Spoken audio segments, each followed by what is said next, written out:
Hey, hello everybody, this is Purge, bringing you guys my second impressions of 6.85. I tried to record this last night, but I messed up, and I ended up being muted for 2 hours. So you're now getting my second impressions of patch 6.5. I've read this all over once, I've talked it over once.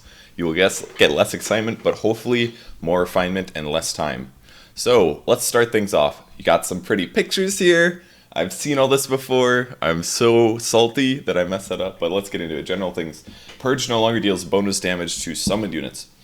I know why this is here now. When I first read it, I was like, what the hell is this? But basically it means whenever you use your Diffusal Blade on a summon, like the Warlock Golem or the Wolves from Lycan, it would basically one-shot them. It would do bonus damage to them. So that doesn't exist anymore. And the reason for that will be talked about later. Siege creeps now behave like normal lane creeps for spell targeting rules, and they now have 80% magic resistance. This basically means that all heroes can cast spells on lane creeps now. So it's not just like Dragon Knight, Breathe Fire would hit the siege creeps.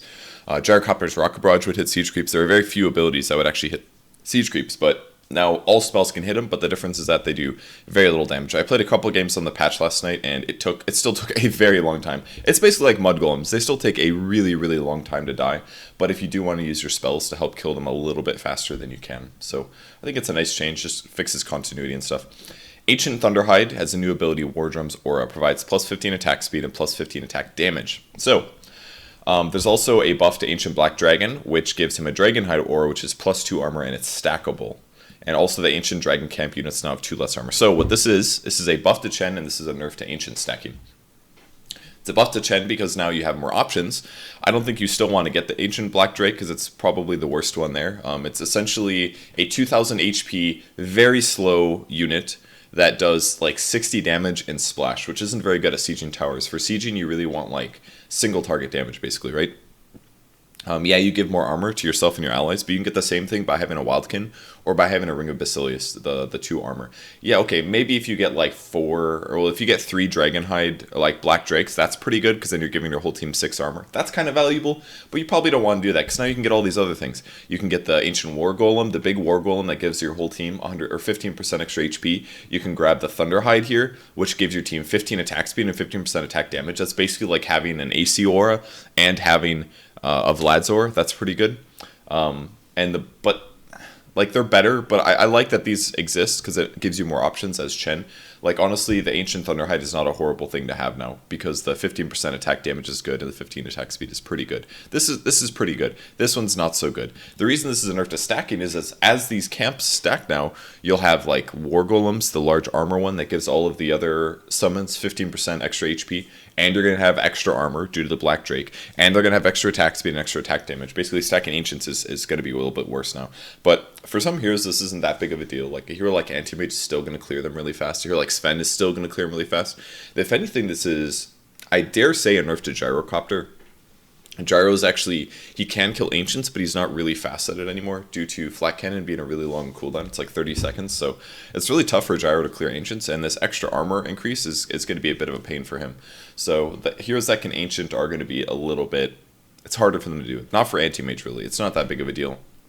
Because he's doing cleave damage mostly, which is pure damage, which ignores armor. Yeah, he'll take more damage, so he's definitely going to need a Vlad to do it, but I don't think that's a big deal. But it is a nerf to Ancients, basically. Ancienting is going to be a little bit harder. Fix the following passive abilities not being disabled by break, which is Nether Toxin, the damaging skill of Viper, Tidebringer, which is Kunkka's Cleave, Essence Aura, which is OD's Mana Refill Aura, Hunter in the Night, which is Night Stalker's movement speed ability, Poison Sting, that's Venom's Poison Sting, and neutral ability passive. So neutral ability passives being things like these. But those are pretty irrelevant. Like it's not like the balance is broken because of that or anything, but it's something that should exist. It should be very, very, very stable and continuous. Is that a word? I don't know. It's going to be a word on my second run of 6.85. Alright, let's get into the heroes. Abaddon, Mistcoil cooldown reduced from 5 to 4.5. And Borrowed Time's Aghanim Scepter damage redirection increased from 35 to 50. I've pretty much seen nobody build Aghanim Scepter on Abaddon, but it's starting to become a good item. This is pretty much irrelevant, not a big deal. I guess it's kind of nice because a lot of support heroes are better at bursty. Like Abaddon is more like healing somebody up over the course of like 10 or 15 seconds. But heroes like Dazzle, Shadow Demon, Winter Wyvern, they kind of just save you instantly. So I think this is part of the reason that this had to be buffed, because there's just heroes that do what Abaddon does better right now, pretty much. But with Aghanim Scepter, you can basically, any damage that's happening in AoE, 50% of it will be redirected to you. So basically, you'll be healing up your allies in extreme circumstances. Could be very, very good. And in my opinion, Abaddon doesn't really have a lot of items that he has to build, but there's obviously so many things you can build. Force Staff, Glimmer Cape, Urn of Shadows, Soul Ring, Mechanism, Guardian Greaves. Oh, maybe an Axe, but what about all these other items that are almost as good? I don't know if it's going to be built, but it would be cool to see. I've pretty much never seen somebody build that in a pub, to be honest, so I don't know. Alchemist Acid Spray damage increase, so it's basically buffed by about 1 level, and the Grievous Greed Bounty Rune bonus goes up by 1. So very small buffs to Alchemist, but basically every single point that he has in Acid Spray now does 1 extra point, more or less. If you look at the numbers, it's shifted all up 1, so it kind of helps his... I feel like his skill builds are a little skill point dependent. Like, you want all these levels in Acid Spray to farm fast, but you also want all these levels in Grievous Greed so that the farm you get gives you a lot. But then all of a sudden you don't have any stun levels and you can't participate in fights until you're like level 15, and that's kind of crappy. So I think it's for the best that he was buffed in this way, and Alchemist is still probably not going to see play. Ancient Apparition Cold Feet range is increased from 700 to 700 to 1000 at all levels, which I think is really nice because the hero is usually far back in battles. So if you increase the cast range, it lets him more safely cast this spell, and he doesn't have to put himself in major danger to do it, because usually that's what's happening. If Ancient Apparition goes in the 700 range, any hero can cast on him and basically kill him. So I think this change is nice. Cold Feet is an okay ability. It's not amazing, but it's alright. And this will be another reason to possibly skill it up late game, because you can cast it safely without having to worry about dying. Anti-Mage Blink Distance is rescaled. They basically nerfed it in the early levels. It's a little bit worse. Level 2 is the distance of your level 1 blink, and level 1 blink is relatively short. So basically it means that Anti-Mage is, if he gets aggressively tri-laned, or you know what, actually this is actually pretty significant if you think about it. I didn't think about this yesterday when I talked about it, so it's good that thank God I muted my mic for 2 hours, guys. Great job by me. This is actually pretty significant because the common build for Anti-Mage is that you leave your blink level at 1 until you're about level 7 because you're getting stat levels instead. Well, now if you do that, it's actually going to be a pretty big hampering. At first I was like, oh, this isn't a big deal because you're just going to get level 2 blink anyways. But that may not be the case now. Like, if you go the Burning build, which is Mana Break, Blink, and Mana Shield, 1 of each point, and then you get your ultimate at 6, but you have stat points all these other levels. The reason is you want your HP up, so if you're like that, you have this actually really big range where you can be aggressively tri-linked, and your Blink is going to be a bit worse. So this is basically it's actually a much bigger nerf to Anti-Mage than I thought it was yesterday, but it's actually decent. It's actually a more important nerf. It's not inconsequential. It could make a difference, because that is a distance of, what, 75? Which is not very far at all, but might be the difference between someone catching up to him or someone catching him with a spell as he's running away. The Mana Void stun rescaled to be 0.15 at all levels, which I think is pretty darn inconsequential, but it is consistent, which is fine. Bane Enfeeble cooldown reduced from 10 to 8. This is an ability that's amazing on paper, but when you get into a game, it just sucks, in my opinion. It's great to cast Enfeeble on a couple targets, but most of the time I feel like you can't really cast it on them before the fight starts, kind of a thing, and you're usually too busy. But the buff that I really liked him was lowering the mana cost of Brain Sap at all levels. Most importantly, the first 2 levels. And most importantly, the first level. Because Bane usually is going to get Nightmare at level 1, and Nightmare is 165 mana. And Bane actually he's got very good stats, but he has kind of bad stats for the kind of hero he is. Bane is an int caster, right? Like, he needs mana to cast his spells, and he's got 24 of all stats at level 1, which is amazing. I think it's one of the highest stat amount of any hero, because most heroes have maximum 24 in one stat, kind of a thing. But he's got it in all of them, so he's got very good movement speed, he's got a great animation, he's got really good stats across the board. His weakness in the early game is his mana pool's a little bit low, and Nightmare is so expensive. So usually when you're level 1, level 2, level 3, you don't really have enough mana to cast more than like a Brain Sap and a Nightmare, and then you're completely out. Now you can do that a bit more. Like, you could actually just spam Brain Sap at level 1 now. 70 mana, you can cast that 4 times, and every Brain Sap does 90 pure damage and heals you for 90. So it's actually a really, really good nuke at level 1. And it basically allows Bane to be what he is currently picked for, which is a very strong early level hero that eventually transitions into things like Fiend's Grip. So I like this buff a lot. It doesn't make that big of a deal in the late game, and it tries to cement him into a more specific playstyle, which is good in the early game. I like it a lot. Fixed Fiend's Grip, sometimes not granting True Sight over the target properly. Not a big deal. Batrider, Flame Break damage over time reduced from 50 per second to 25, 30, 35, and 40. Now, I looked at this a little bit yesterday in terms of the numbers. And the damage duration is increased from 1, 2, 3, 4, 5 to 3, 4, 5, 6. And what I basically realized is, after doing the math yesterday on my first impression video, is that your damage potential is much higher. Because if we multiply 40 times 6, we're doing up to 240 damage, whereas before it did maximum 200 without Napalm. But now every time I Napalm, let's say I get him with a level 1 Napalm, then you multiply 6 by whatever Napalm number you have. So level 1 Napalm does 10 damage, so it does an extra 60, which means with 1 Napalm at level 1, this will do 300 damage, which is decent. It's an option now. In the past, 1 Napalm would give you 240 damage. That's really not very much. So, and even level 1 Flame Break could give you 30 damage, so that would go from 75 to 105. That's actually okay. You could actually argue maybe to get 1 level Flame Break. It's really mana expensive at 1 skill point at 140, but it's basically makes Flame Break a decent ability again, whereas before it basically got made awful down to 200 damage. It was just so bad. Because almost never will you have a case where you're going to be stacking Napalm on somebody a bunch of times and then you'll cast Flame Break. And I don't think this is going to change his skill build at all, because the damage that you get out of it is still not comparable to Firefly.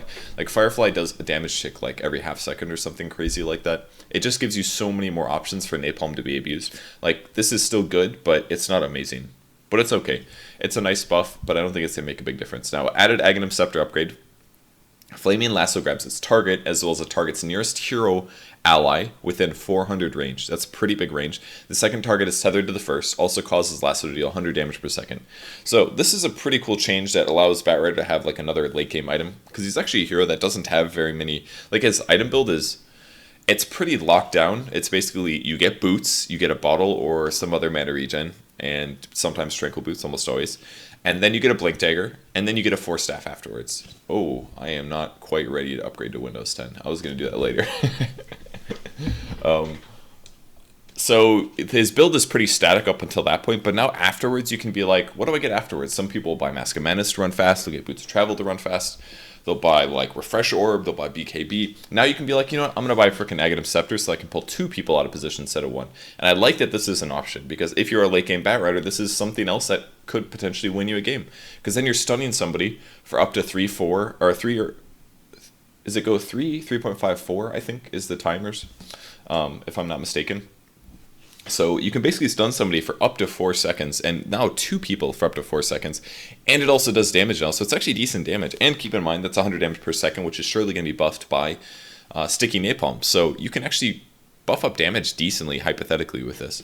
And it also, now because you can't attack with Lasso, this is kind of a cool difference. Obviously, it's only if you have the eggs, and the eggs is pretty expensive, but I feel like it's actually a really good Batrider item. He's a hero that could just use generic stats and HP, so I like this a lot. I think some games you might see it instead of BKB kind of a thing, but still BKB is mostly amazing on Batrider after you get Blink and Force, so I don't know.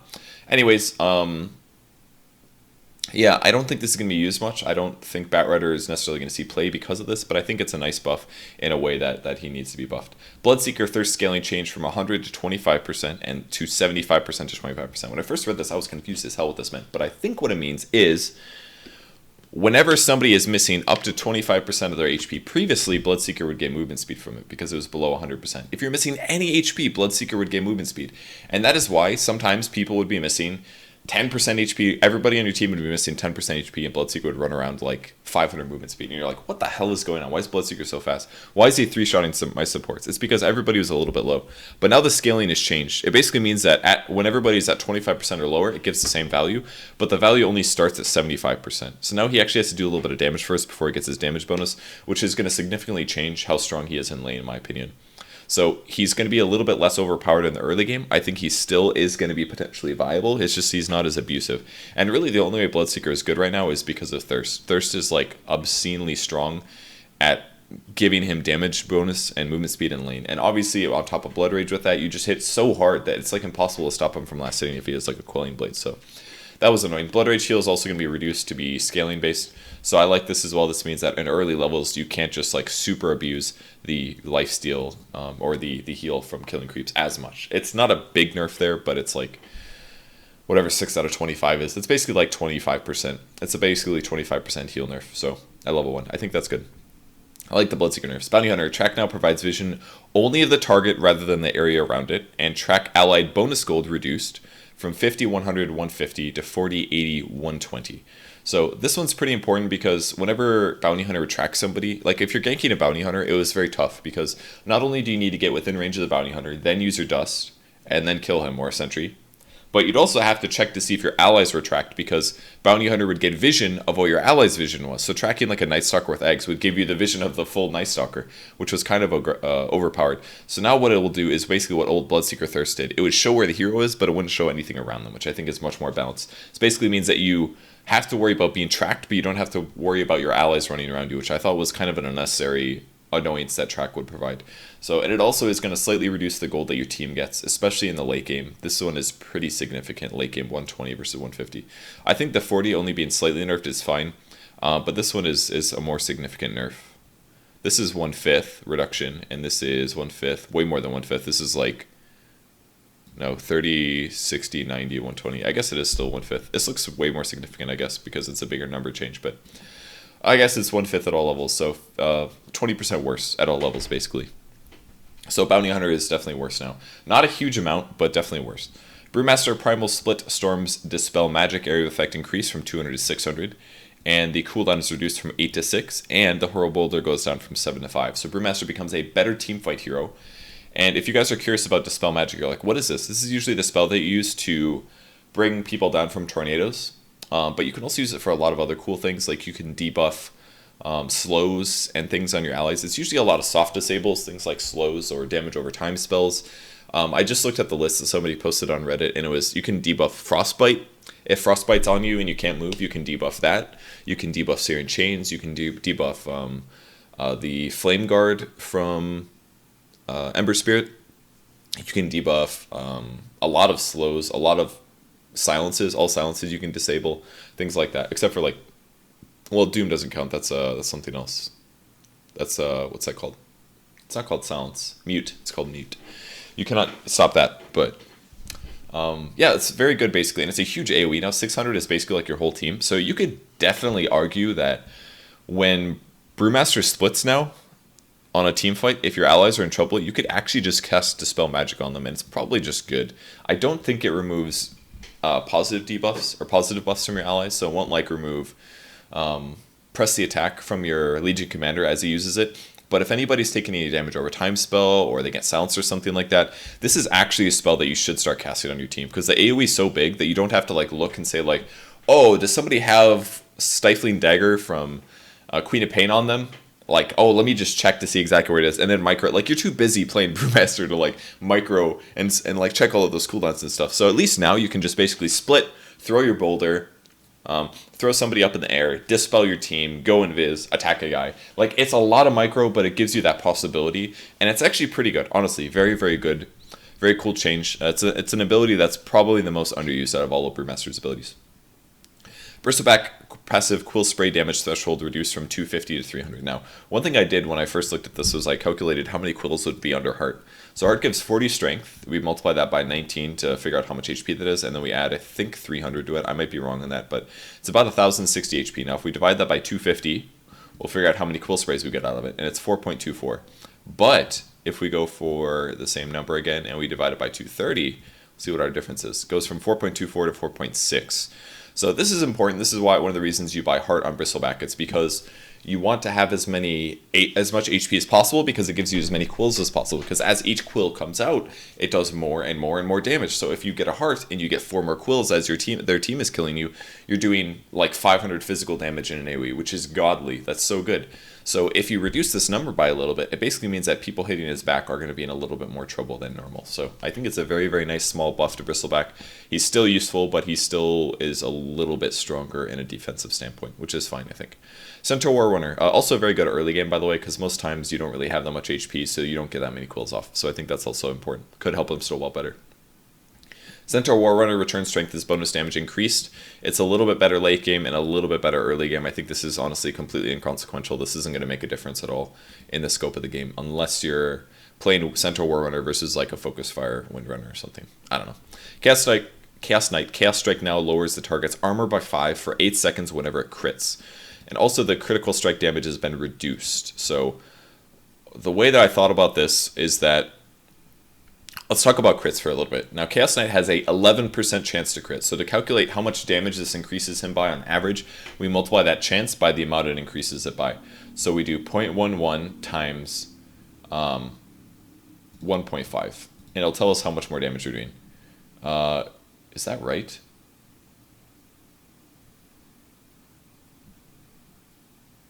It's only 50% more damage. I think I did that wrong. I did the math differently, but then today I thought it was different. So this is how much damage we're increasing. On average, it's a 5.5% damage increase. This is how much it was increased before. Because basically once out of every 9 attacks, you will do 50% more damage with 1 skill point. It's not much. It's honestly a really bad crit. And now it's even a little bit worse for the amount of damage that you get out of it. You're doing 11% of this 25, which is basically like 3 damage increase, 3% damage increase on average. So it's pretty bad, but now it also lowers the target's armor by 5 for 8 seconds, and it does it before you attack, and it can be applied by illusions, but multiple instances do not stack, only triggers when the critical strike occurs. So let's think of the difference now. They reduce the number, but you're lowering armor by 5, and every point of armor, if you're only doing physical damage to your opponent, is about 6% HP, so we can multiply 6 by 5, which is going to give us 30. So we're basically lowering their HP by about 30% whenever we hit them with Chaos Strike.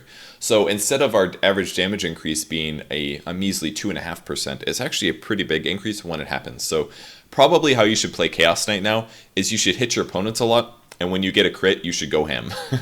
It's like, poke him. Do you get a crit? Nope. Go back to last hitting. Poke him again. Did you crit him? No. Go back to last hitting.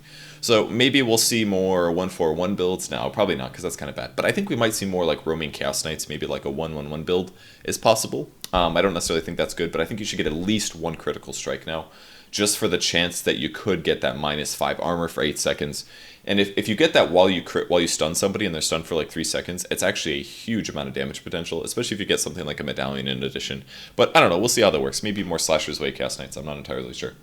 Chen, Penitence slow, damage amplification increased, very, very slightly by all levels.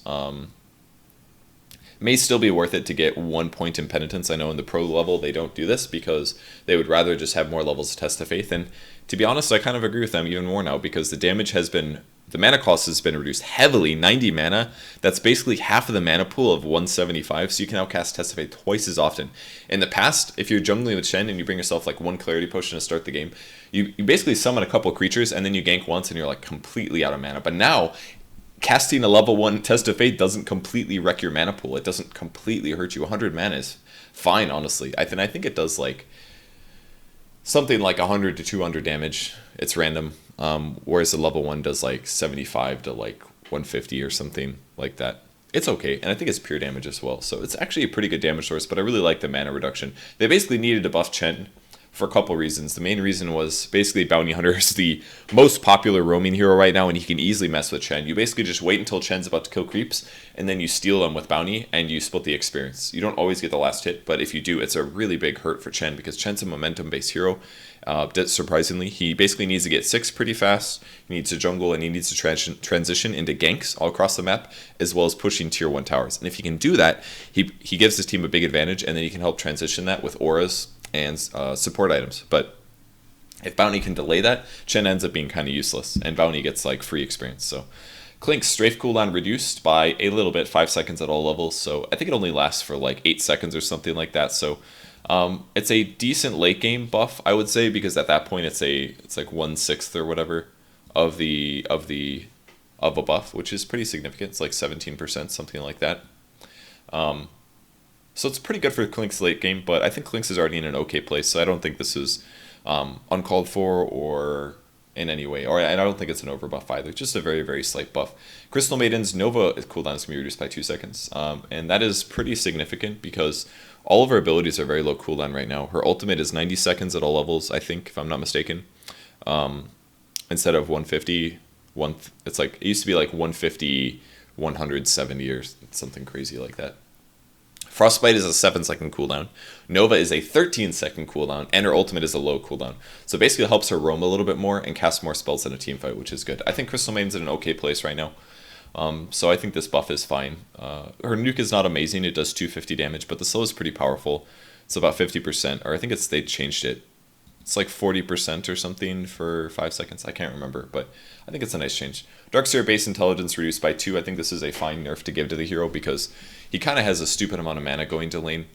He basically can go to lane with like a full mana pool and 1 or 2 clarity potions, and he can basically Iron Shell for like 4 minutes straight. And once he gets the Soul Ring, then he's fine. So reducing it by 2 basically means that he has 26 less mana. He's going to do 2 less damage when he right clicks. He has slightly less mana regen, but it's only like 0.06 mana per second. Over 10 seconds, that's 0.6 mana. Over 100 seconds, that's 6 mana. Not a big deal. Basically, just slightly hurts his laning phase where Darkseer is a little bit too strong. It's one of the reasons Darkseer is picked a lot right now. Dazzle Poison Touch mana cost is reduced to 100 all levels. I really like this buff. Despite Dazzle being a very, very popular support right now, I don't think this is a buff that's uncalled for because the hero already has pretty good mana pool. You usually buy things like Arcane Boots on him. And I think that's cool, but most players in the pro scene don't max out Poison Touch. They simply don't because the skill points are more needed in other places, basically. You're often better off just going for, like, stat points. Because if you have 1,000 HP and you've got 4 levels in heal and you've got 4 levels in grave, oftentimes the enemy carries will jump on you or try to kill you first. And if they have silences and things, the difference between you living or not is whether or not you survive that initial burst. So a lot of players will just not get any levels of Poison Touch. The only time they do is usually when they're doing well, or because they're doing well, they have a lot of items that give them survivability, and therefore they feel comfortable putting points into Poison Touch instead of stats. Now, I think Poison Touch is really good at level 4. This 4th point is really strong because it's a 7-second cooldown. It does about 300 physical damage, and it stuns for 1 second, which is pretty darn good. There's a lot of people that'd be like fine with spamming out a 1-second stun. A level 1, the ability is pretty bad. It does about 140 physical damage. That part's okay, but it only slows by like 30% for 3 seconds. It's a pretty crappy slow. But now that's 100 mana at all levels, it basically encourages you to level it up because you could cast this on your opponents and your enemy carries every 7 seconds to stun them for 1 second, and that is actually very valuable. So this could say like, oh, maybe you should play Core Dazzle or something like that, but he's always going to be better as a support, and this just encourages you to level it up a bit earlier. Maybe you can go Treads more than Mana Boots now or something like that and do more of a Battle Dazzle. I like playing that way, but it doesn't work if you're behind, so you kind of have to go defensive more often than not. Death Prophet Exorcism Spirits increased to be buffed at level 1, 2 extra spirits here, and still the same at level 3. I'd like this buff a lot because Death Prophet is honestly just pretty crappy until you get her to like level 11 or later, because you need max levels of Witchcraft, you need more levels of Exorcism, so you have actually a lot of spirits. The level in spirits, usually you summon them and there's almost no spirits. There's like 6 spirits and you're like, well, that's pretty underwhelming. It's really not very good. So I think this is good, especially because her ultimate is on such a long cooldown now. It just makes her kind of unplayable in a lot of ways, which is annoying. But she was really popular for a long time, so I don't feel too bad. Disruptor Thunderstrike cooldown reduced from 16 to 12, 11, 10, 9. Now the level 4 cooldown is really low because Thunderstrike is a very, very high damage nuke. It does 400 damage at level 4, which is pretty good. It's damage over time, obviously, so that limits it a bit, but I really feel like you can just take Disruptor mid now and play mid and max out Thunderstrike and just zone the shit out of your enemy mid hero. Because it costs 130 mana, and every 130 mana you can do 400 damage, and that's on a 9-second cooldown. This is kind of equivalent to like Poison Touch level 4. It just like is very spammable now. 7-second cooldown, 100 mana. 9-second cooldown, 130 mana. Like 16 was a really big cooldown before, but now you can actually just zone your opponent with it. 16 was way too much. That's like a very, very rare nuke. But 9 is really cool. I think we could see some mid disruptors as a result of this buff. Because usually you do have to get a couple levels of Thunderstrike to have some damage in the mid lane. I think when Boba used to play Disruptor mid, this was like 2 or 3 years ago when he played mid for EG, he would get like 2 or 3 levels. That was for Liquid as well, I think. But you get 2 or 3 levels in the lane, just so that he had some nukes. And I thought that was pretty cool. Thunderstrike now only provides vision over the target itself, which is a bit of a nerf because it basically limits your glimpse options, but I think it's kind of fine still. It's not a great, it kind of screws him over, but this low cooldown is really good, honestly. You could honestly just roam a lot more with the hero now due to the 9-second cooldown, because you cast it, after 3 seconds, you glimpse them back, and then you only need like a couple more seconds before you get another Thunderstrike. So your damage output is actually pretty good without your ultimate now. So we may see more people skimp on glimpse a bit more and go more early Thunderstrike. I don't know if we'll see that because the hero is still first and foremost, a very good teamfight hero if you can catch people in your kinetic field, but it gives you a different way that you can play him if you feel like you really need damage, and I think that's cool. Doom, Scorched Earth damage / heal increased from 12, 18, 24, 30 to 12, 24, 36, 48. That is amazing. I did the math on it yesterday. It blew my mind. China Doom is still good. The duration of level 4 is 16, by the way. So before, it did a whopping 840 or 480 AoE damage. Now, it's over 16 seconds, so most times your opponents aren't going to be next to you that much, but if you get an Orb of Venom, and you get Tranquil Boots, and you get your Wolfpack Aura from the Alpha Wolf, you can basically crit people for 200 damage in the early game. Maybe not 200, but like a lot of damage, like close, like 150, 200 damage, something like that, and slow them with Orb of Venom, and you're running faster because you're Scorched Earth, and they're taking more damage because of that. And then if we look at how much damage it does now, it does 48 times 16. That's like a level 2 Ion Shell, by the way. A level 3 Ion Shell. It does 768 AoE damage over 16 seconds. It is incredibly strong now. So I kind of want to do more China Doom. If you guys don't know the backstory on that, we saw a lot of Chinese players doing this when we were in Korea, when people would play on Perfect World servers. And you basically just start jungling, you get an Orb of Venom, and you get an Alpha Wolf, and then you just gank mid with like Tranquil Boots and an Orb of Venom. And they're like, oh, he's diving mid or tower, that's stupid. But you have like 6 armor because of the Tranquil Boots. You have like 2 base or something around that point. Maybe 1 base, and then you'll have 6 armor. You'll be healing up for like 12 to 24 HP per second. They'll be taking 12 to 24 HP per second. And you're just going to hit them, and they can't trade with you because you're going to crit. And you already have bonus like 30% damage from the pack leader's aura. It's just really overpowered. And maybe it's not overpowered, but it's very good.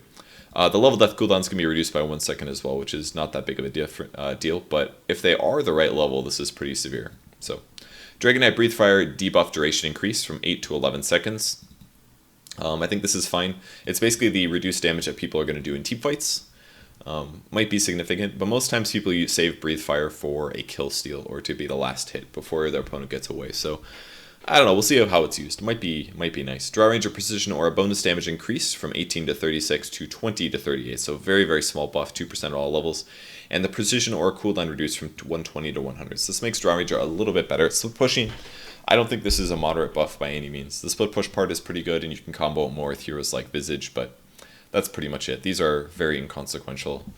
Like, if you have 100 agility, it gives your team an extra 2 damage. If you have 200 agility, it gives your team an extra 4 damage. It's not that much. It's good for creeps, I guess. It's pretty big on creeps, but Earthshaker Fissure damage is reduced, so it does significantly less. Maybe not significantly less. It's still a really good level 1 nuke. Most nukes don't do more than 75 with 1 skill point, but Fissure does 110. So Fissure is very good at helping you roam in the early game, obviously. And late game, it's not as good, but I don't think this is that significant of a nerf. It's still very good. You can block people. You can prevent creeps from walking past it. There's a lot of cool things that you can do with it, basically. So I think this is a fine way to nerf Earthshaker in just a very, very slight way. Makes him a little bit less level independent, but still is very good at his levels, with low levels. Earth Spirit, Stone Remnant is now placed in front of you when double clicking it. So this basically means that it's easier for bad people to play Earth Spirit, is what this means. It's not a buff to Earth Spirit, really. It just makes it so you're less likely to have mechanics mistakes. The reason this is useful is basically when you are casting your Boulder Smash, when you punch your boulder or kick your boulder, and it flies through people and it stuns them. It's going to be easier to do this now, because you can basically double click it to drop the rock instantly, and then immediately punch. You don't have to like move your mouse to where your hero is, click there, and then try to punch in the direction. So it doesn't force you to do 2 precision clicks. Instead, you can just put it where you want to punch it, double click your hotkey to drop the stone, and then you press like your hotkey to punch where you want to click it. So it's basically easier to aim now. So you can be more of a sniper with it. It's actually not that easy to land the Stone Remnant on people, and having to place the Remnant on the ground right next to your hero was honestly a bit of a difficult thing. So Elder Titan, Echo Stomp area of effect increase. This is a radius, so it's actually a pretty big amount of area if we do the math. Could actually catch more units. Ancestral Spirit, mana cost rescaled from 110 to 80 to 110. So a lot better at level 1. And also the damage it does per creep is pretty increased. 6 at level 1 and up to 15 at level 4. And the natural order sticky duration increased from 0.5 to 0.1. The sticky duration means how long the aura lasts on you after the person applying the aura walks away from you or goes away from you. So it lasts slightly longer now. This part is pretty big though, because I feel like Elder Titan offlane is kind of an offlane that is very good at trading hits with your opponent right at the start and trying to get a kill. Because if you get like a boots, you're very fast because your movement speed is high and you can steal all this damage from creeps and heroes, and then you go try to kill the support. And if you can do that, you're off to a good start, you're going to have a good lane. But if you don't do that, I feel like Elder Titan ends up falling off really hard in the lane. Like, yeah, you can harass the off lane, you can harass the carry, you can get CS kind of, but it's kind of an obnoxious lane. So let's do the math really quick to figure out just how good this is. Before you get 3 per creep wave, 3 per creep, and there's 4 of those, so you'd get 12 damage from the creep wave, and you'd get 10 for a hero at level 1, because it goes 10, 20, 30, 40. So let's say there's 2 heroes, that's 20, and 12 from creeps, that's 32. That's pretty good damage, but what is it now? 6 times 4 is quite a bit more, that's 24. Double the damage, basically what you got before. Plus a hero is 34, plus 2 heroes is 44.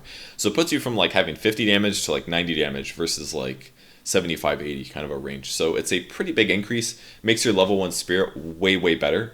Your movement speed should still be the same and all that stuff. So it's a nice little buff, I think. It's not super significant. I think the biggest part is this mana cost has gone down at the early levels, because now you can pretty safely just farm and not have to spend as many clarity potions. That's a really big decrease, because 2 of this would be 220 and now 2 of this is 160. You can basically do 3 spells for the cost of 2, which is a really big increase. So you can better get up to your first important item, which is something like a soul ring or something like that. I feel like Elder Titan's an okay hero personally. He's not as team fight able as a hero like Clockwork. He can't get solo kills quite as easily, but I like that he's getting slightly buffed. I like the hero a lot. Enchantress, Nature's Attendance Wisp count increased by 1 at all levels.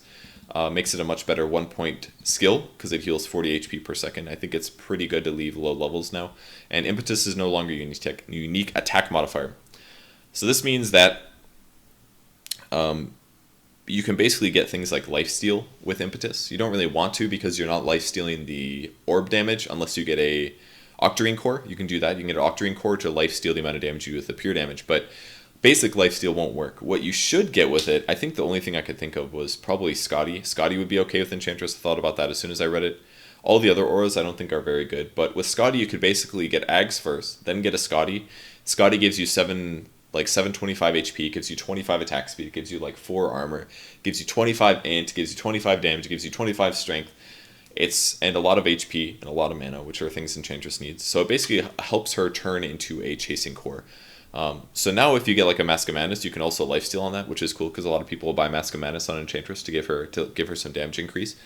But if you go like Mask of Madness Scotty, you could actually very reasonably just own a lot of heroes. They're very expensive items though, like getting that many items is difficult, and a lot of times you kind of want like an armor item on Enchantress or a sheep stick or something like that. So maybe it's not the right choice, but it gives her more build options, which I think is really good, because her build is very limited due to the fact that this was a unique attack modifier. And she's not played right now, so might as well buff her. I actually played against that yesterday, the Scotty Enchantress, but I was playing Ogre and I had an Axe, and I just kind of killed her anyways. Like, it didn't really do that much. She didn't have a whole lot of time to do. Maybe she was just a bad player or something, but I don't know. I think I was Ogre that game, I can't remember. Enigma Midnight Pulse cast time reduced from 0.2 to 0.1. So you're better able to do a Blink Midnight Pulse, cancel it, and then Black Hole immediately. They reduced the area effect by about 500, and they 420 the Black Hole radius, which everybody was really excited about. So the Black Hole is even bigger. The area effect is, for Midnight Pulse is slightly reduced, but I think that's fine. Just very, very small buffs to Enigma. Very, very small buffs, not very much. The radius is pretty big, I guess, because it's kind of hard it catches so many people right now, but the most important place for this radius is the area around Enigma, because heroes that have to get behind him to stun him, for example, might get caught now with the Black Hole, so it's kind of hard to say. Gyrocopter Rocket Barrage damage per rocket reduced from 813, 1823 to 712, 1722, which ends up being about 30 damage at level 1 and 30 damage at all levels, actually, so it's something. I think Gyro is still going to be popular. Cooldown no longer pierces spell immunity as well. The slow, that is. The slow would always go through BKBs and stuff. So basically, Gyro is going to be pretty weak now to BKB physical carries. They're going to be pretty happy against Gyrocopter. They will not have any trouble against him, I feel. Yeah, very slight. He'll still be popular though, because he's a very good tri-lane carry. He contributes to his lane. He does damage, all that good stuff.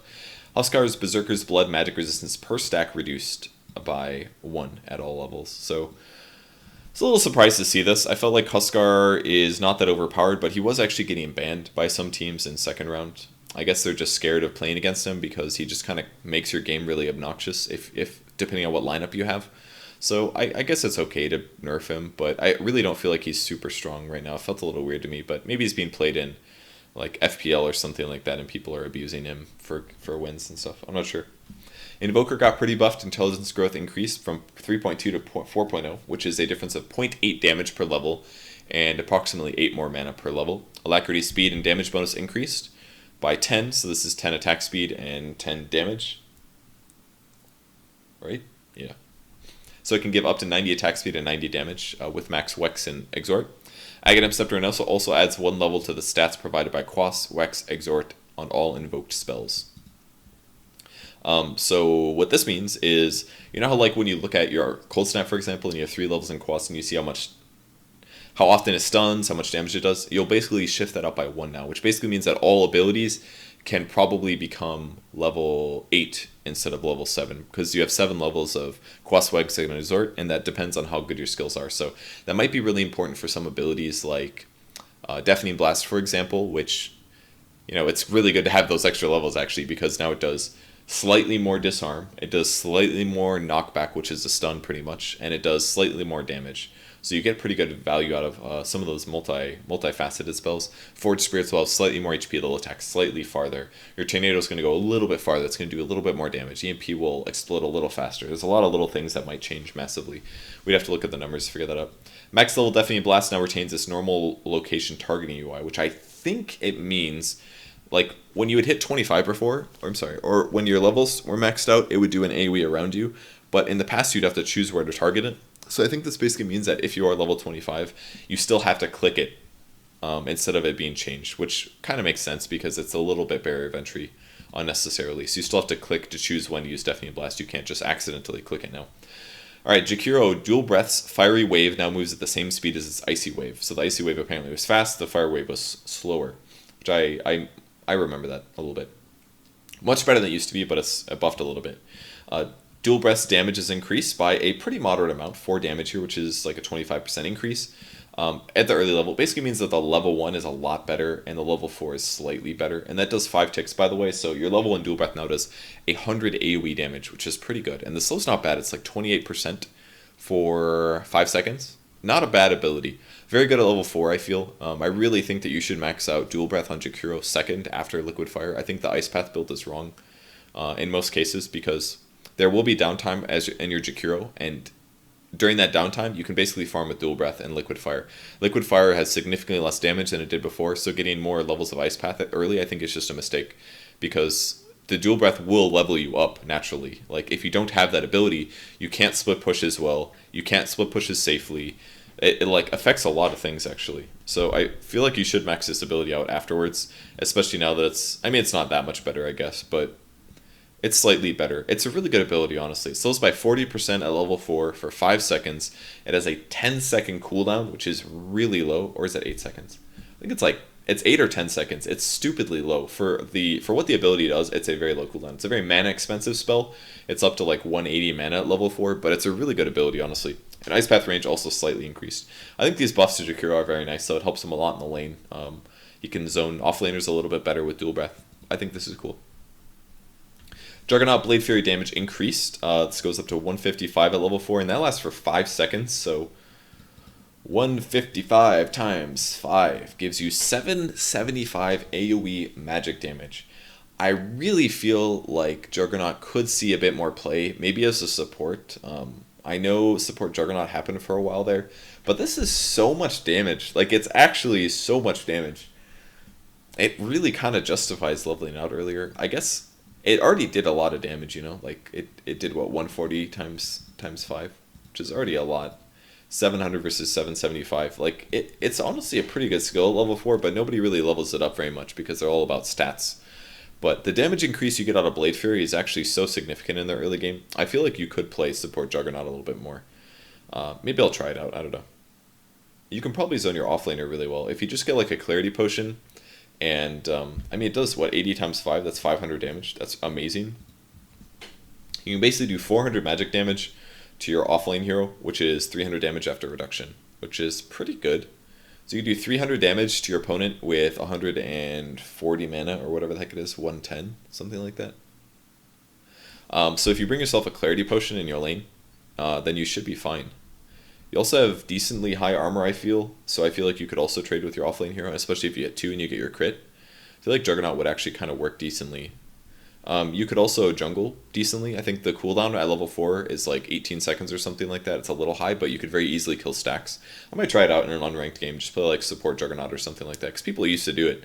You maybe still can do it. I don't think he's necessarily bad. It's just they keep like slightly nerfing the carry Juggernaut while buffing Blade Fury. So level 1 Blade Fury is definitely bad though. It's like a 30-second cooldown. That part's pretty shit. So maybe it's not good. I don't know. Keep it light. Chakra Magic spell cooldown reduction increased from 1, 2, 3, 4 to 2, 3, 4, 5. Now I don't know. There's a couple spells that you can cast instantly, like Shadow Poison. Enchant Totem on Earthshaker would be really good because you could cast that twice in a row. I wonder if there's any other abilities that are really abusive. So there's some stuns definitely that would be really nice to be a reduced reduction. Even like Dual Breath on Jakiro or Ice Path on Jakiro would be amazing because you could stun for 2.2 seconds and then wait like 3 seconds and stun again for 2.2 seconds in an AoE. That's amazing. So I feel like very few teams, if any, will actually use Chakra the cooldown reduction way. It's pretty much just using it for mana. So it's mostly something that people can't play around very easily. Kunkka Tidebringer damage increased by 5 at all levels. Very, very minor buff. X marks the spot cast range and new slightly. I just played Kunkka on stream the other day. I think I put it up yesterday. Yeah.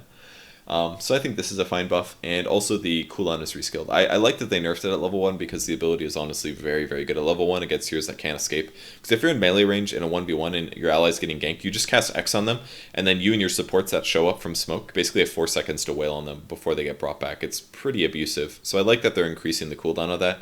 It makes it even better at late game, which I think is fine. You can basically use X and Blink more often, or you can do X Torrents more often, which I think is fine. Ghost Ship cast point reduced slightly too, which I think is also very good because the Ghost Ship takes a little bit too long to come out. Fine buffs to Kunkka. Legion Commander base damage increased by 4. Overwhelming odds cooldown reduced from 18 to 15. That's the nuke. And press the attack cast point is reduced very, very slightly. So just overall buffs to Legion Commander. Not super significant. This one's pretty nice because her nuke was on such a long cooldown, but also fixed her sometimes auto-attacking nearby units after dual ends, which is basically because if you cast a spell on somebody, it doesn't mean that you also issue a right-click on them. You'll automatically right-click who's ever closest to you afterwards. So now you're going to automatically right-click them afterwards, which I think is good. Leshrac base damage reduced by 4. Oh, can't wait to see Leshrac get nerfed. Except this is my second run, so I already know what happened. Lightning Storm jump distance reduced from 650 to 475, so it is harder to hit people in an AoE, and a lot harder to harass your enemy mid if they're playing smart, which is good. And they also pretty severely nerfed the damage, going down to 200 damage at level 4. The base damage reduction is pretty big, you're more reliant on your mana, and the damage reduction here I think is pretty significant. Now it takes... Basically, like you have to attack in a range creep like at least 3 times now before you can Lightning Storm, which is a pretty big nerf actually.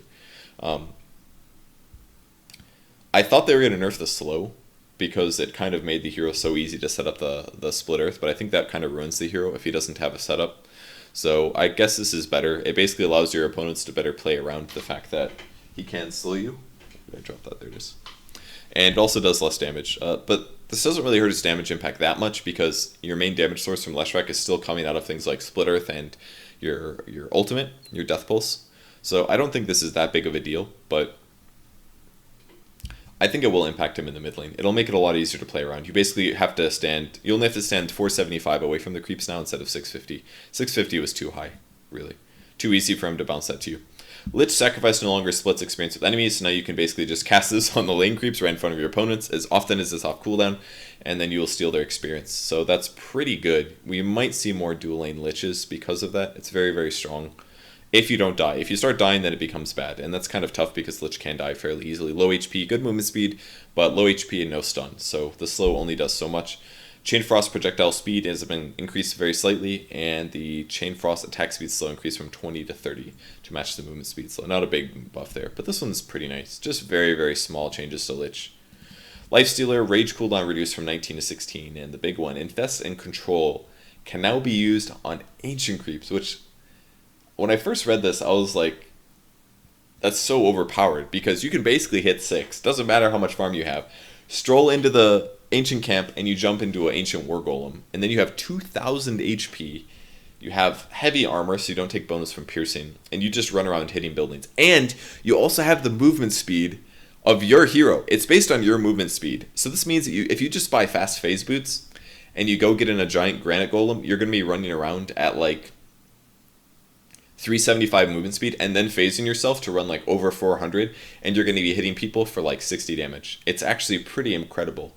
It's going to be very good for pushing as well, because then you're going to be giving your allies like 15% armor or 15% HP increase. Now, it kind of depends on what ancient creep you get, I guess, because I think the Thunder Lizard might end up being really good as well. That one dies kind of fast. It doesn't have as much HP, but it can get an attack speed increase, and it also has a Thunderclap, which does a slow. So this is like the first time I feel like the Thunder Lizard has actually been useful, and it has that attack and damage aura now. Attack speed and damage aura now, so I feel like that's going to be the best one to steal, but the Granite Golem would probably be second. The Dragon is not good, and I think that's all the Ancients that can spawn right now. So I think this is a pretty big buff to Lifestealer. And I think it's really important because Lifestealer is pretty crappy without items. He's honestly not very good without items. He needs items to be strong. And this gives you a way to be strong in the early game without having items. So if you get shut down, you can actually just hit level 6 and go do cool things. Pretty cool. Lina Lightstrike Array damage is reduced at level 1. This is pretty important because this is like the most overpowered damage nuke. 120 damage for 1 skill point is amazing. And at late game, it still does 200 damage, but also stuns for 2.5 seconds, so I don't think that's that bad. And Laguna Blade damage is slightly reduced, and this will also count for pure damage. 850 pure now in the late game. I think that's all pretty fair, honestly. Lina could still be played, but her burst damage is just a little bit less now, especially in the early game. 80 instead of 120 is a pretty big difference. Lion Finger of Death, Aghanim Scepter upgrade area of effect increased from 200 to 300. Still probably won't see this built on Lions because I still think he's not going to be played in the mid lane versus a support role. But I guess it gives you slightly more value. The eggs before was just frankly kind of hard to use. Like, the AoE was so small, you very often hit multiple people. So, and I don't even know if it's worth spending the 4,000 gold on it. I feel like there's better items that you can buy than Aghanim Scepter.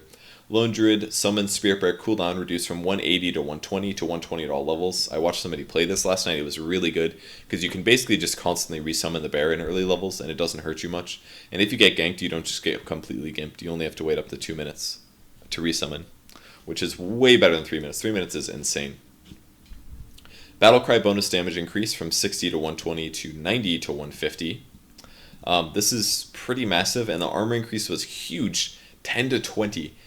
The 20 I guess doesn't matter that much, but like 10 at level 1 is just amazing, and 90 damage at level 1, that's so much. It's a third of a rapier. Like, it's so much just for hitting level 6. If you basically get a root and you have a medallion, you kill any hero, is in my opinion. Unless it's like Puck. I guess Puck can't phase shift, but it's so good. That gives you 90 damage, it gives your bear 90 damage. So I'm kind of feeling like attack speed increases for your bear are just so good right now. I almost wonder if it's not worth getting phase anymore, if you're better off just grabbing other attack speed items, but probably not because Treads just doesn't work on the bear. It gives you the attack speed, but you don't get the attributes, so it's just not worth buying. You're better off going either brown boots or going phase. The bonus armor is really high though. Very, very good. And this damage is actually incredible. 150 is just insane. The amount of damage that he's going to do to towers now is crazy. The cooldown on Battlecry is really high right now. It's like 40 seconds or something like that, so you can't cast it very often. But I like that it makes him more bursty, because that's what he needs. He basically, when he entangles somebody, and in almost all cases, one entangle doesn't kill somebody. You usually need 2 entangles. And oftentimes getting 2 entangles just doesn't happen.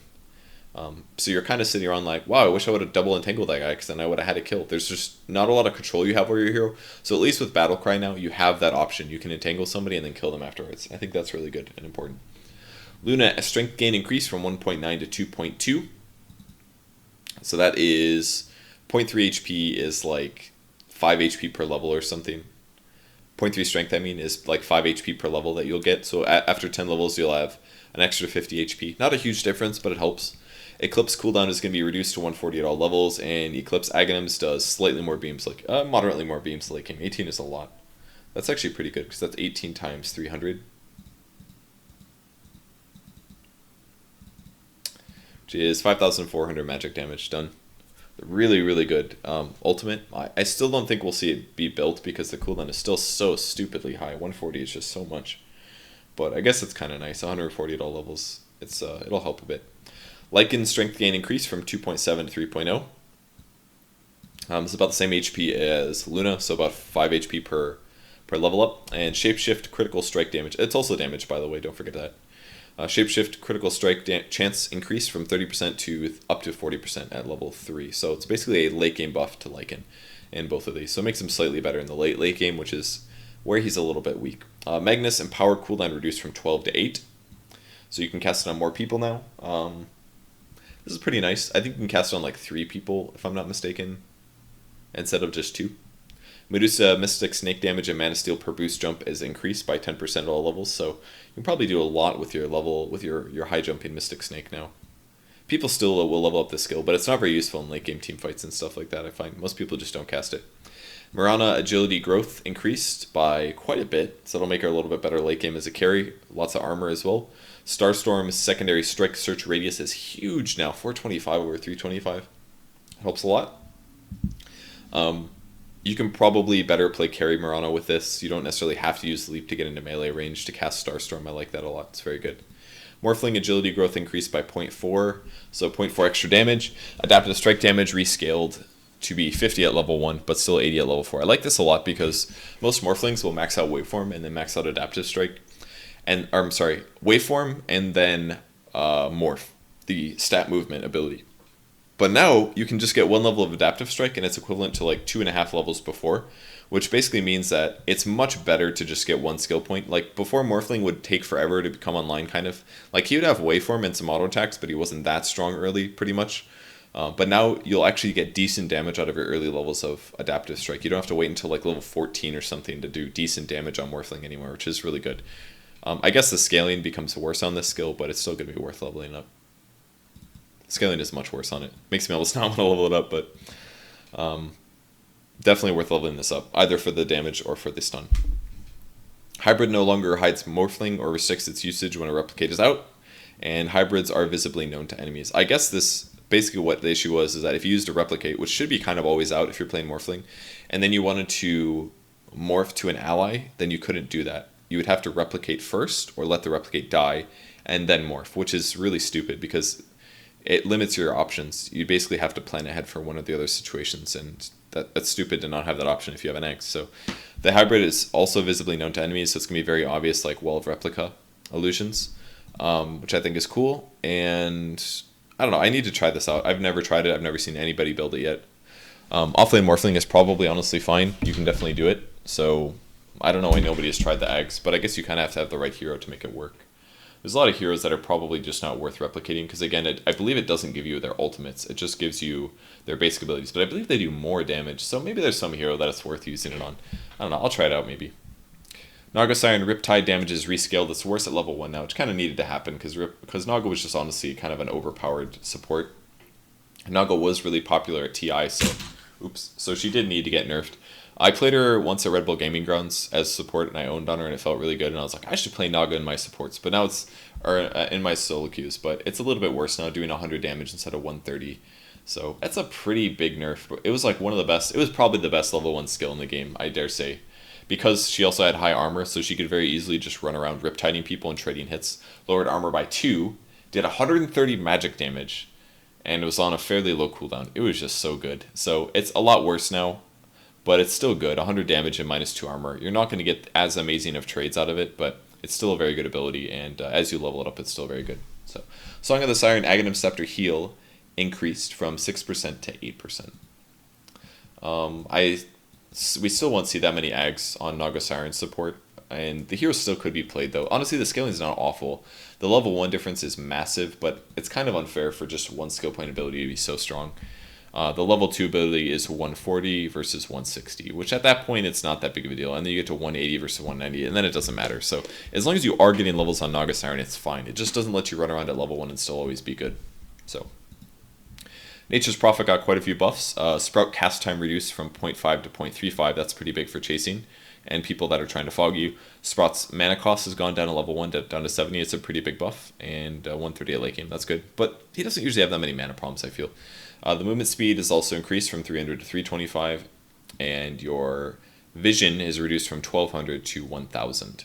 So the Greater Treant's base attack time reduces, well, this is really big. The Treants now attack a lot faster.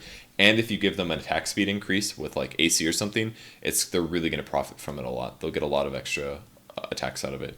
And Wrath of Nature's Aghanim Scepter now applies a 4-second buff on the units it hits, which will spawn the extra Treant if the unit dies during that time. So this is kind of like spawn Spiderlings for Broodmother. If you cast it on something and it doesn't instantly die, you can kill it afterwards and it'll still spawn. Which I think is a nice little change. Kind of made the Ags a little bit stupid. If it didn't work, it was just like, why did I bother buying this, you know? If it's only going to if it has to get the last hit on everything, it's kind of stupid. So basically, big buffs to the Treants, I think. Big movement speed increase. 25 is huge. The vision disadvantage is not a big deal. I think that's balanced. And Sprout mana cost reduction is pretty good, and this is good too. It's basically like very tangential nerfs. Basically makes the split pushing a little bit better. The Sprout's a little bit easier to use, but the hero is still not going to be amazing, I feel. It's an option, but not amazing. Necropho's Death Pulse damage increased from 75 to 275 to 125 to 275, so much better at level 1. I'm sorry to announce they nerfed Heartstopper Aura, no longer affecting ancient creeps. I could not believe this when I read it yesterday. I was like, did they really need to remove that? I've never felt before like Ice Frog removed something that was ruining the game. And honestly, like, I mean, I play at a higher MMR, so people almost never do this. I've done it once, and it worked really well. It's honestly a viable strategy if your opponents don't show up. If they show up, it sucks, and you're kind of screwed. But it's honestly like, I feel like the only reason that they did this was because they looked into it and they looked at the data that only Valve has and they were like, all right, there is honestly a lot of unhappy people when Necrophos is ancient. Like, they would go into like games and check to see how unhappy people were with their radiance afterwards, or see like what the abandon rates were for games where Necrophos ancients and stuff like that. I feel like it was probably really high. Because otherwise, I don't see any reason to remove this, because it's literally a nerf. It cannot be seen as anything except for a nerf to Necrophos, because it literally is a way to farm, and they removed a way for Necrophos to farm, and Necrophos is never picked. So they must have like looked at the data and been like, this genuinely makes people hate playing Dota. Let's remove it, and that blows my mind, because I think that's the first time that's ever happened. That was very weird to me. Sadist health regen increased. So this should give you 600 HP when you get a heal, or when you get a kill on an enemy hero now, and 24 when you kill a creep instead of 16. Pretty big difference. The mana regen is also increased slightly, so now you get, like, isn't this 12 times 10? 120, no. Is it really 600? It's not 600. I gotta look this up. Dota2.com. Heroes. When you get a kill, I know it's a lot more than creeps. It's like 10 times more. Oh, it's 6 seconds. That's why.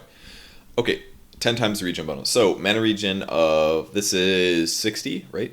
24, 48, 60. No, 72. So you get 72 mana every time you kill a creep now, which is really big. It means if you death pulse and kill 2 creeps, you definitely cover your death pulse. And now you get 36 HP for every creep kill, and 360 for 10 times that. So 360 for a creep kill, and 700 for a hero kill. That's really good. If you Reaper Scythe somebody, for example, you get all your mana back. That's basically what turns the tides for Necrophos. He has to get a kill. If he gets a kill at the start of the fight, then he's set, because he's getting a 360 HP heal during that. That's really all what it comes down to. Very, very important for Necrophos. I actually really like this hero a lot personally. I would like to see him played more. Maybe he will with this level 4 Sadist thing, because it's so much better now. It doubles effectiveness at level 4. Maybe he will see more play. I'm not sure. You definitely still have to max out Death Pulse first. There's no way around that, I don't think. I think the cooldown goes down as well, if I'm not mistaken. Yeah, it does. You just have to max this out first. You have to get 1 Heartstopper, because it's too good to pass up with 1 skill point, and then you have to max Sadist afterwards. There's really no other way to play Necrophos, I feel. Maybe he's alright mid, who knows.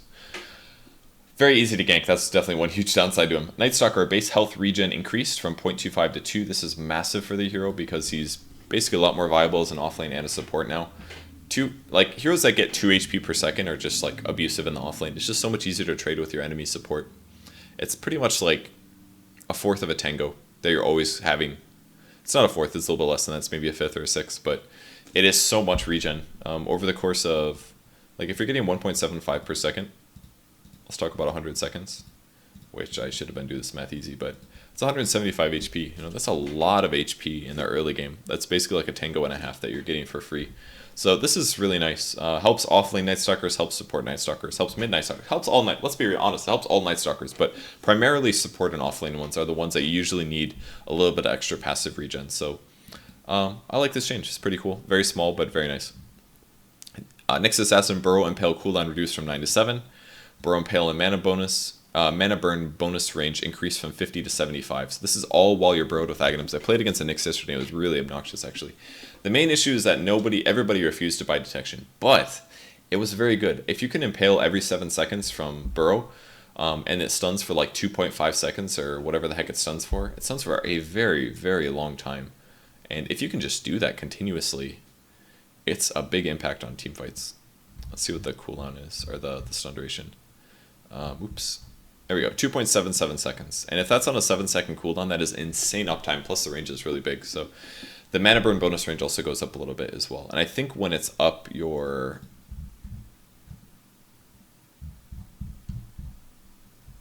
Can I see the Burrow Impale cooldown?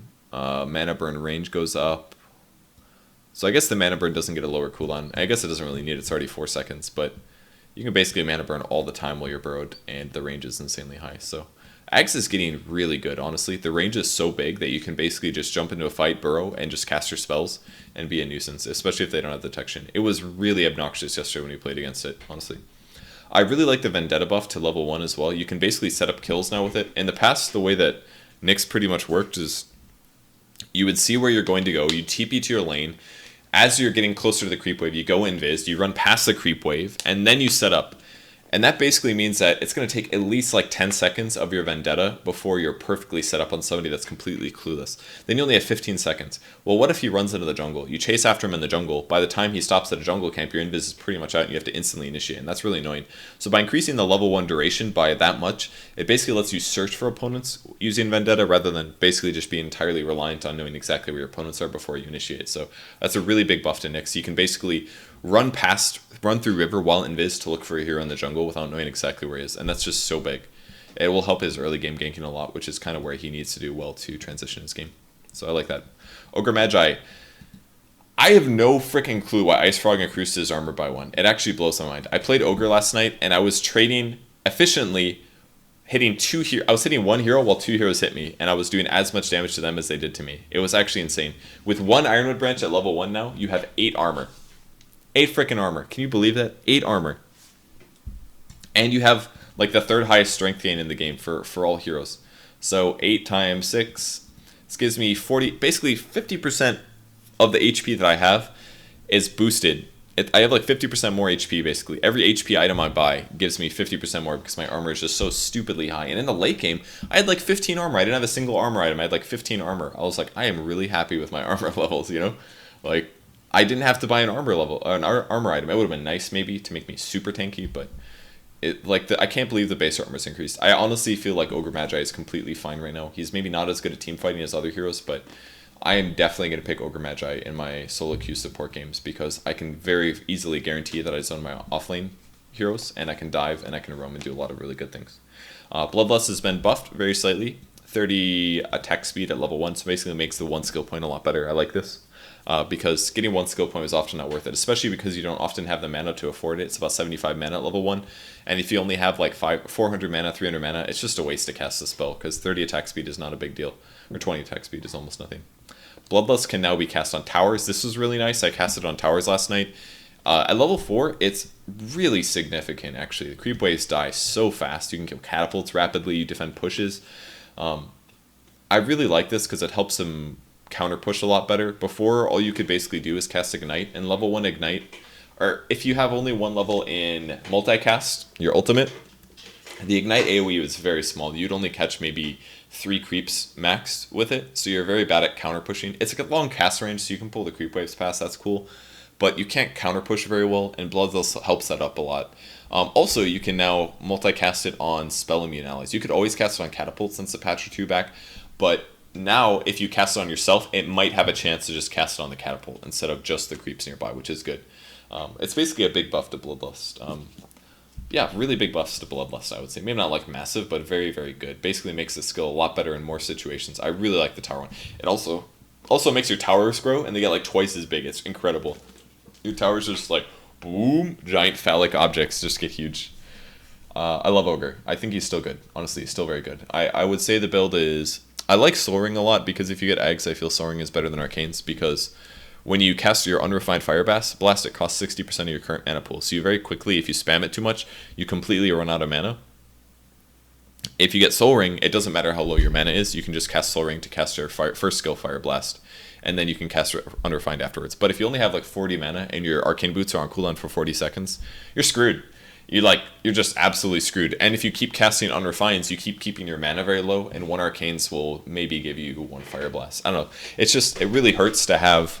to not have a Soul Ring when you get Aghanim Scepter. In most Ogre games, I do get Aghanim Scepter, so I feel like Soul Ring is still pretty much always the build, but Arcane Boots are getting better and better. You could build a mech if you really want to. I don't think it's awful.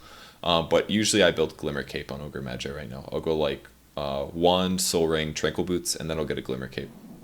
I think that's very good, because you can, with Soul Ring, you have enough mana, you can use it on allies, you can save your allies, you can initiate with it. It's kind of like a Blink Dagger, because you can make yourself run invis, and then you can run close to your opponent for 5 seconds.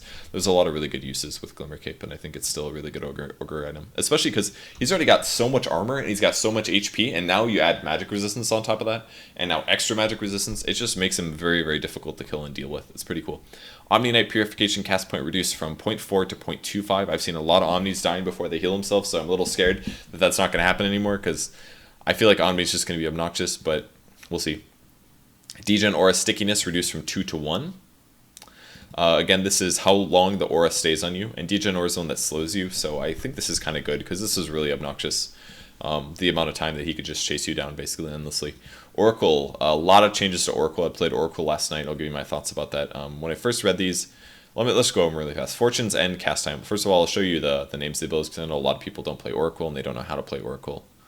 Where you at, Oracle? There you. Oops, that's a tech keys. We'll get to you later. Bitch. Oracle, Fortune's End is your first skill, the channeled one. It applies damage. It debuffs. It's a purge ability, so you can remove haste, double damages. You can remove positive debuffs from your enemies, things like that. Fate's Edict is the one that prevents them from attacking and gives you magic resistance. Purifying Flame Zone that does damage and heals you over time, and your ultimate is False Promise. So we got that all through. So the cast time of Fortune's End is now 0, so you can instantly cast it, which is cool. The cast range is increased massively, and the end radius is also increased. Now the damage is rescaled. It's better at level 1, but much worse at level 4, so it does less damage. And the cooldown is also rescaled to be really, really good at level 4. 6 seconds, very, very low cooldown. So I really like that they buffed this heavily. I think this is overall buff. Yes, it has lower damage, so your damage is not quite as amazing as overpowered as it was before is the right word. But the problem before was that Fortune's End was a lower range skill than your Purifying Flames, your third skill. Purifying Flames, this one. Now a lower cooldown on that.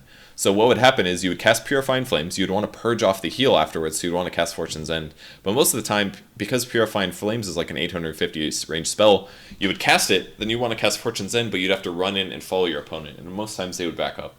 So you'd have to put yourself in danger just to debuff the heal, which is really annoying. So the range increase basically allows you to Purifying Flames, Fortune's End immediately, and then afterwards you can Purifying Flames again. And I think that's good that they changed the range on it, and the cast time as well, because it was a little bit too hard to catch up to your opponents and put yourself in danger. And very similar to the Cold Feet buff that Ancient Apparition got, you can now cast it from really far away. So you can sit back safely next to your allies and you can channel your spell. You can't run into 650 range and channel a spell for 2.5 seconds against your opponent. It's just not going to work, because you're going to die pretty much. So I like that they changed that. I think it was very good. The radius increasing is inconsequential because the damage went down, and the cooldown being rescaled is very good. It's pretty good to level this up for the cooldown, because you can cast a lot during team fights and use it for a lot of good things, like removing positive debuffs from your opponents, things like that. Fate's Edict no longer amplifies incoming non-magical damage, and it now has normal purge ability rules, which means it can be removed by Fortune's End, I believe. Alright, so to talk about this line took me like a very long time to analyze last night, when I was muted. And I think it's largely a buff to the hero. So before, what it would do is it would make somebody completely immune to magic damage, but they'd take 50% more physical damage and they'd take 50% more pure damage. So basically made the hero really hard to play. If you're trying to save an ally from an enemy that does mostly magic damage, but maybe there's a hero over there that does physical damage, and maybe there's a hero over there that does pure damage, you're like, do I cast on him? I really don't know. Now it's really straightforward. It still disarms, it still makes him immune to magic damage, but it kind of is more like Chilling Embrace. If somebody is stunned, you might as well cast it on them. If they're stunned for 3 seconds and it's only level 1 Fate's Edict, just cast it on your ally, because he's going to take some magic damage and he will then be immune to that. That's cool, right? It's also a little bit more straightforward. It's kind of unfortunate because it's not as good at killing Roshan, and it's not as good at lane harassing your opponents. Like your offlane hero, you can't zone him as easily, so I would say sometimes you don't really even want to get the skill before level 3 now. That's another thing that makes this harder. Before, you could get away with doing like 1 Fate's Edict and 2 Purifying Flames or something like that. That way you could heal yourself, or you could burst your opponent if you really need to, for example. But now I feel like you have to get Fortune's End at level 1 because it's so good. And you probably want 2 Purifying Flames. And now you get Fate's Edict at 4, but if you get harassed too much before 4, then you can't use Fate's Edict Purifying Flames on yourself. And that's kind of weird, you know? So, I don't know. It's good to save your allies. You basically only want to cast it on your enemy hero if he's attacking, like a PA or something, because it basically means he can't attack. But it's a lot more straightforward, and I think that's overall a very good thing, because a lot of players don't understand the deeper mechanics behind the game. And because of that, it made Oracle a little bit weird to play, and it's a little bit confusing, I think. So, all right, so that's Oracle. I think I want to play Oracle a lot more. I played him last night and it went bad. I think that was just because I was playing bad, not because the hero is particularly worse. But I didn't play as nearly as well. I had a lot of mistakes that were mostly like I should have ultied somebody when I didn't. Mistakes, not as much like the hero was worse. So I feel like the hero is still pretty good. I'll have to look at heroes, and I'm going to take notes on that actually. Theory, craft, who Oracle is good against. Buy Morphling, Ags. Play Ogre 24/7. Unmute my microphone in the future. Okay, things to do. Outworld Devour, strength gain increase from 1.85 to 2.3. This is about 10 HP per level. I think this is pretty good because the hero definitely has some laning problems. Sanity's Eclipse now always removes 40% of the affected hero's max mana. This is a pretty big buff. Instead of 75% of current mana only when under the threshold. The threshold was kind of stupid. It was basically like, if they have less mana than you, then you remove their mana. But if they had slightly more mana than you, then it sucks. It's like, well, okay, so if my opponents are ahead of me and I'm playing OD, then I'm just an awful hero because I can't lower their mana, I can't do damage to them, I don't have items to win. It's just like, Outworld just sucks if you're losing. But now it always removes their mana, and 40% I feel like is a fair range. If somebody has 300 mana, that ends up being like 170 or 160 mana. I think it's 160, which is pretty big because for a lot of strength heroes, they need about 300 mana to cast like 2 or 3 spells. But now they're only going to be able to cast 2 or so, so it gives you an option. You could basically say, if I'm getting ganked, do I drain their mana and then run away because I won't be able to cast as much on me? Something like that is an option. I think it gives you a lot more options as a hero. It no longer pierces spell immunity, though, the mana loss that is, so you can play around it. As a defensive person, if you're playing against an OD, you can play around this. The cast range is increased to 700 at all levels, and if you get Ags, it doesn't increase the range as well. So I kind of like this. It gives him an option. It lets him contribute without needing farm, which is something he severely needed. He can gank a little bit easier. He can simply just drain mana and have that be useful in a team fight. For like a lot of int heroes like Lina or something, if you drain her mana by 40% and she has 900 mana, all of a sudden she's like, well, I'm not going to Laguna Blade anymore. I can't Laguna Blade. Or if I use Yules, all of a sudden I only have enough for like 2 spells. Like, it's actually really useful in a lot of ways. So I really like the change. Phantom Assassin, Stifling Dagger now applies your attacks on hit effects, and blur no longer has a 0.75 second delay. This means that when a hero gets close to you, the blur will go away, I believe, or the blur starts. I think you're blurred when people aren't near you. I can't remember, but basically you can use that information to figure out if an enemy invisible is near you, pretty much. And also removes you from the map. Alright, Stifling Dagger now applies your attacks on hit effects. This means that If you have a Diffusal Blade and you throw a Stifling Dagger at somebody, it will drain their mana and do damage. If you have Lifesteal, you will Lifesteal based on how much damage your dagger does. If you have a Basher, you have a chance to bash your opponent with your dagger. If you have a Scotty, you can extra slow your opponent when you throw a dagger. There's a lot of really cool things that Stifling Dagger can now do. The coolest one I think is definitely the Bash, because you will very often buy a Basher when you play Phantom Assassin. And a lot of heroes you'll have trouble catching because usually you have to blink in on them. But now you get extra chances to bash them. As you throw your dagger and as you jump in, you usually get 1 or 2 hits to bash, but now your dagger can bash and your hero can bash. I think that's really cool. It doesn't guarantee the proc. So I think Basher late game as on Phantom Assassin is absolutely core now, and you're going to be casting a lot more daggers in team fights because it could also stun them for 1.5 seconds, which basically makes Stifling Dagger like goddamn amazing. If you have a dagger that you can stun people with, that's really, really good because it is such a low cooldown. So I really like this change. The lifesteal is not going to hurt. If you crit on a neutral, if you crit on a creep or something for like 700 pure damage, you will lifesteal like a lot of HP. You'll get like 100 HP out of that or something like that. It's really good. Very, very cool. You could use Satanic. Activate Satanic, throw your dagger, gain full HP. You know, like that could actually happen. I can't wait to see the clips. That'll be really cool. Phantom Lancer agility growth is reduced by 0.4. Not a massive nerf, but decent. And this is the bigger nerf that he got. The Doppelganger cast time increased from 0 to 0.1. So before, if you get into shit, you can instantly cast Doppelganger, and there's pretty much nothing your opponents can do. And then they have to react to you after that fact. But now, you have to channel the spell for 0.1 seconds or cast the animation. It's the only way to use it. So if you're bad at Phantom Lancer and you don't react in time, then you will get caught. If your opponents know their timings perfectly, they will catch you. And I think that's a very important thing to exist because it allows people to outplay Phantom Lancer a bit, and the very, very slight agility growth reduction is going to help combat the fact that he just, frankly, does way too much damage without any items.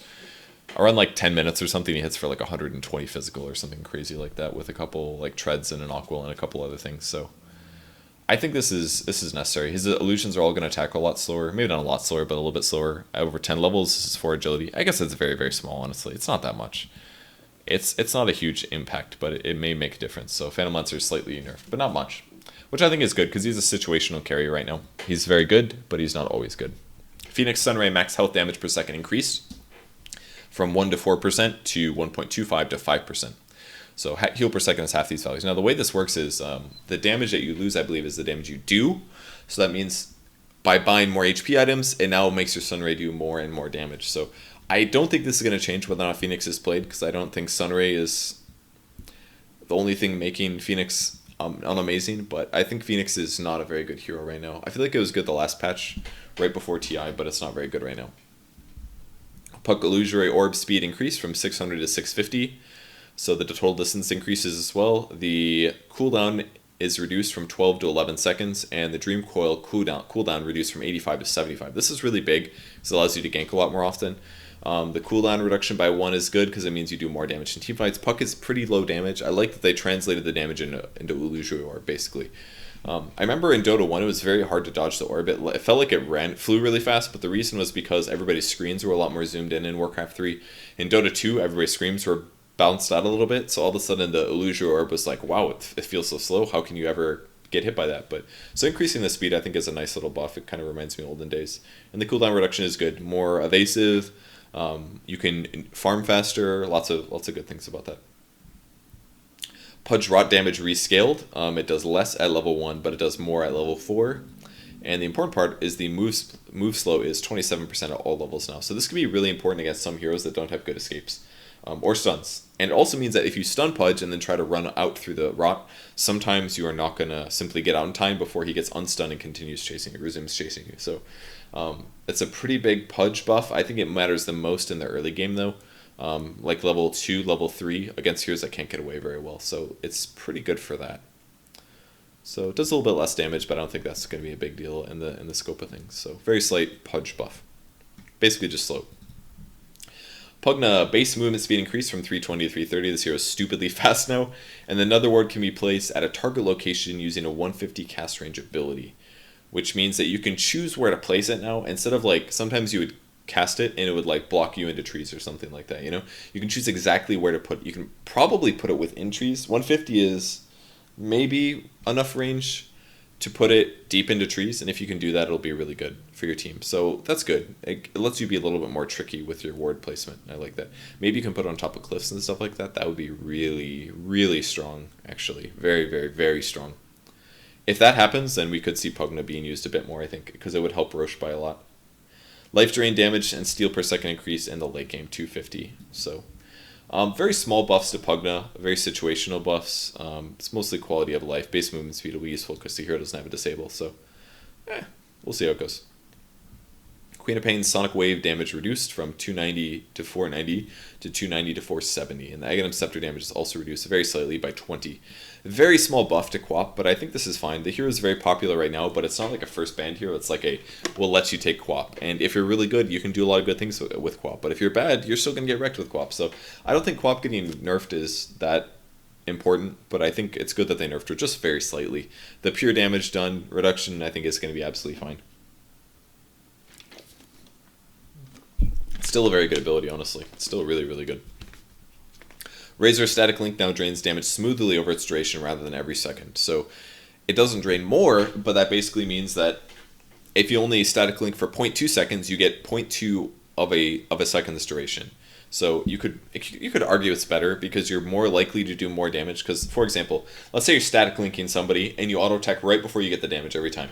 So you whip, boom, you get 24 damage increase. And then you whip again, you do 24 damage, but then right after your attack ends, you have 48 damage. So you're not getting as much damage potential. Or if you Static Link and they break it right before you get damage, you won't get that much. So it's basically like, if you look at the graph, it would be like this. It'd be like up, down.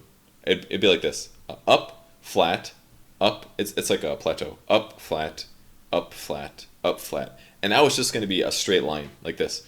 So it basically means that there are times when Razor's power curve when attacking is just slightly better than it would have been before. It's a very small increase. That's the only buff I could think that it essentially does.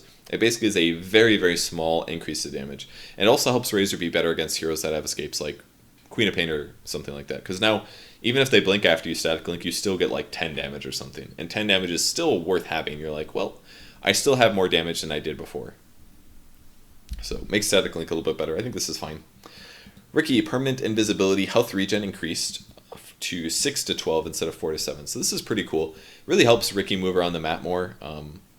He can roam a little bit more. I don't think that he's still replaceable over Bounty Hunter because Bounty Hunter simply can contribute to teamfights much better than Ricky can because Bounty can bounce shurikens and stuff and he can track people and things. For Ricky to fight, you have to go get in the midst of your enemy and you have the chance of dying. Like, it's really dangerous. So I don't think this is going to make a huge difference, but it will help out in laning, I guess. That part's pretty cool. Sand King Caustic Finale debuff expired damage increased from 30% to 50%, which I think is pretty significant, actually. And the Caustic Finale debuff slow increased from 20% to 25%.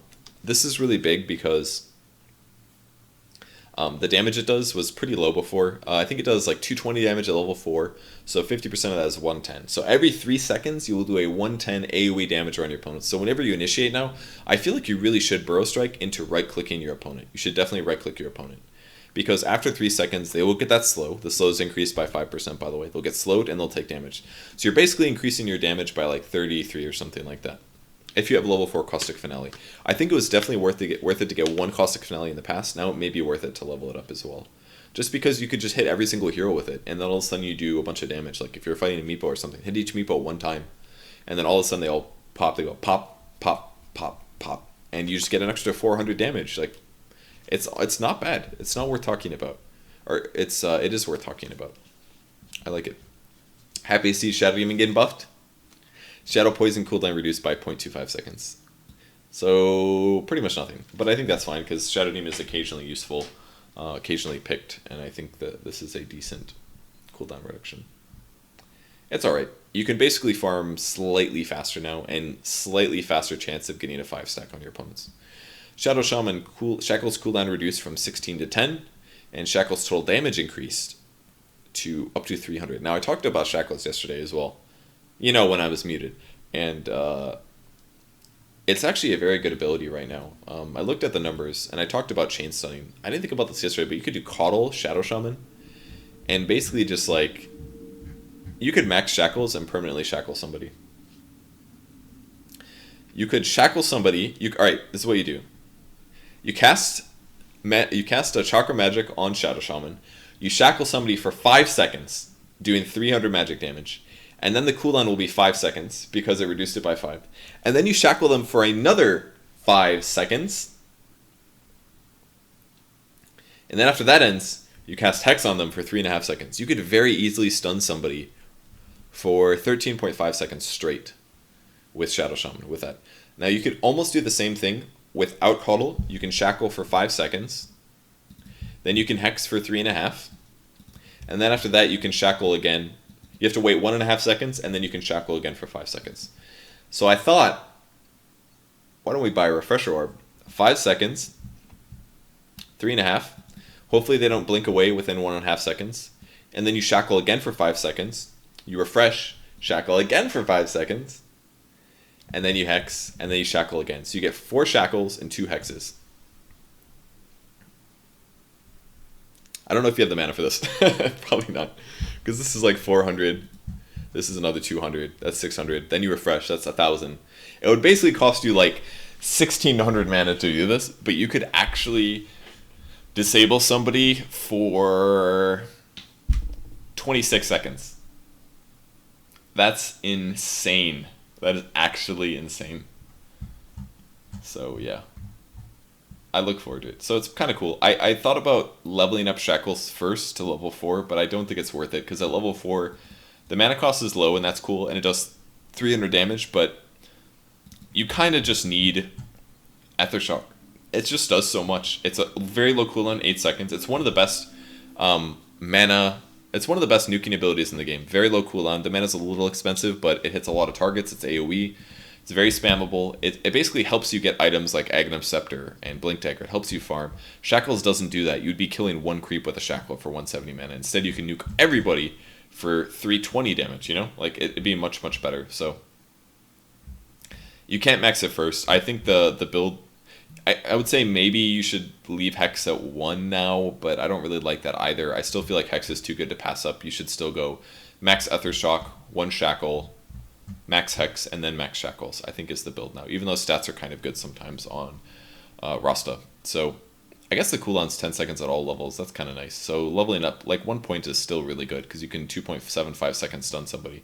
Like even with 1 skill point into this, you can still do like Shackles for 2.75 and then Hex somebody, and then a little bit later you can Shackle again. Like it's actually a very good skill right now. That was a pretty big buff. This right here was pretty massive buff. So decent Shadow Shaman buffs. Silencer, fixed last word countdown debuff not being purgeable. That's cool. So basically, as it's on top of you, as he casts last word on you, instead of casting a spell and then having to diffuse the blade yourself to remove the silence, you can just cast it on yourself right away and it's gone. Just gone. Boom. Problem solved. No last word. Don't take the damage from it. Don't get silence from it. Just remove it immediately. Skywrath Mage getting Slate buffs, concussive shock cooldown reduced by 2 seconds at all levels. Very, very small buff. And Mystic Flare no longer splits its damage over spell immune heroes, which I didn't realize was happening before, but it's kind of a cool buff, I think. Slardar Sprint now provides phased movement. I can't believe Slardar got buffed, because I feel like he's right on the verge of being really, really strong. He's actually being picked right now as an offlane hero. I feel like he's good there. He's also good as a carry, in my opinion, if you want that kind of a hero. Now provides phased movement. The sprint cooldown is reduced from 23 to 17, and the duration is also reduced from 16 to 12. So that's pretty cool. This is like, the duration being reduced is not a bad thing, and the cooldown being reduced is a good thing, obviously, as well. So obviously it's not going to be as up as much, but it doesn't matter because it's 0 mana to use it. You basically don't want it. You want it on in small bursts. You would ideally want this to be like a phase boost. You use it for a little bit of time to catch up to your opponents, and then you don't want it on anymore, because when it's on, you take bonus damage. So if it's on a lower duration, this basically lets you use it in smaller bursts. Like, you wait until your opponents are going to you use it to initiate, and then when your opponents ultimately turn around and fight you, you don't really want it on too much longer, because it increases the damage. So this is just a buff to Slardar. Basically makes sprint better and better and better. You definitely should max out sprint after Slither and Crush now. I really feel so. Like, Bash is good, but you just can't rely on it early, so maxing sprint is definitely better. Sniper Shrapnel delay reduced from 1.4 to 1.2 seconds. I think this is fine. Shrapnel was just a little bit too delayed there. Spectre Desolate now works on non-hero units if they are alone, and Dispersion now reflects damage per reduction and returns it as the same damage type. I'm going to talk about this a lot in a second because I figured this out yesterday. I think I might be wrong on a bunch of this stuff, but I think the patch is pretty straightforward this time. Now, Desolate now working on non-hero units if they're alone. You could hypothetically jungle with this. We played it with a guy last night, and he jungled the Spectre and went awful. And I don't know if that was him, but it doesn't massively increase your farm because every neutral camp has a lot of creeps in it, right? Like the best one for this is probably the Centaur creep because you can kill the small Centaur, it has 500 HP, and then you start desolating on top of the Centaur itself. And that's cool because you're like, oh, I'm killing the Centaur way faster. And I saw it. It kills single units way faster because then you're getting pure damage against those neutrals. But you still have to kill the other ones first, and Spectre's other abilities don't really increase his farm speed by a huge amount. So it's a very nice change, but it's not a big deal. This one is big. At first I was like, is this a nerf? The damage you reflect before reductions, or you reflect the damage before reductions and you return as the same damage type. You might be like, why would it be like that? Like, why would you reflect damage before reductions? Doesn't that seem overpowered? Well, it's because if you take 300 magic damage, a typical nuke, it gets reduced by your magic resistance, and it would be reduced down to 225. If you have a blade mail, you're reflecting that 225 damage as pure. That's how it works. The damage you take is what you reflect. But now how it works is, for Spectre at least, not blade mail, let's say I'm going to take 300 magic damage, but I'm going to reduce it because I have magic resistance. Well, if you returned the same damage type, you would take 225 damage, you would return 225 magic to your opponent, and then your opponent would reduce that 225 down to 168. I did the math last night. So they would take less damage than you did. But now the way it works is, if I'm going to take 300 magic damage, I immediately reflect 300 magic damage to my opponent. So what does this mean exactly? How can you abuse this? Well, first of all, it basically means that Spectre doesn't have to just buy HP. Because the way that Spectre would reflect that damage is by taking a lot of it and having the HP to sustain it. So that's why Spectres would always buy Heart. They would always buy Heart because the damage you take is the damage that you reflect with Dispersion. But now, if your opponents all have magic damage, you can do something instead. You can buy magic resistance. Because you wouldn't want to buy magic resistance before, because then you wouldn't reflect as much damage. The damage you take is reduced. But now, you can buy some HP items and some armor and magic items. And you can do this because the damage you reflect is the damage they deal, not the damage that you receive. So if you're playing against a Phantom Assassin and a Troll Warlord and a Sniper, you can just buy some HP items and then you can just buy AC and like Shivas. So they're only going to be doing a very small amount of damage to you, but you're going to be doing full damage back to them. It's actually very good. It's, in my opinion, a huge counter. I mean, it doesn't reflect all the damage. It's not like a blade mail, obviously. It only reflects up to 22% or whatever. But that's still a huge amount. It's still very, very good. And in some situations, it might be similar to doing like more damage to them than you take, I dare say. I'm not entirely sure about that. But also, you could probably argue for getting a Vanguard. Yeah, you can probably also get a Vanguard on Spectre. This also busts Vanguard heavily against physical carries because it's before reduction, so I assume that includes damage block. So if I'm hitting Spectre for 100 damage and he blocks 65 of that, in the past, you would only be able to reflect whatever that 35 damage was boiled down to after armor. But now if I'm doing 100 damage to Spectre, I'm going to immediately take 22 back, and then he's going to damage block 65 of it, or not 65. Is it? No, it's like 40. Let's go to heroes or items. Let me check. I guess it's kind of irrelevant. Maybe I'm wasting time, but whatever.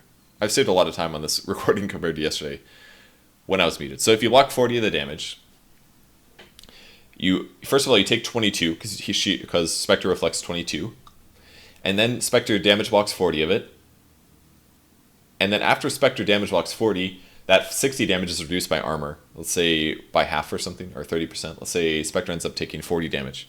You reflect 22 to your opponent, you only take 30.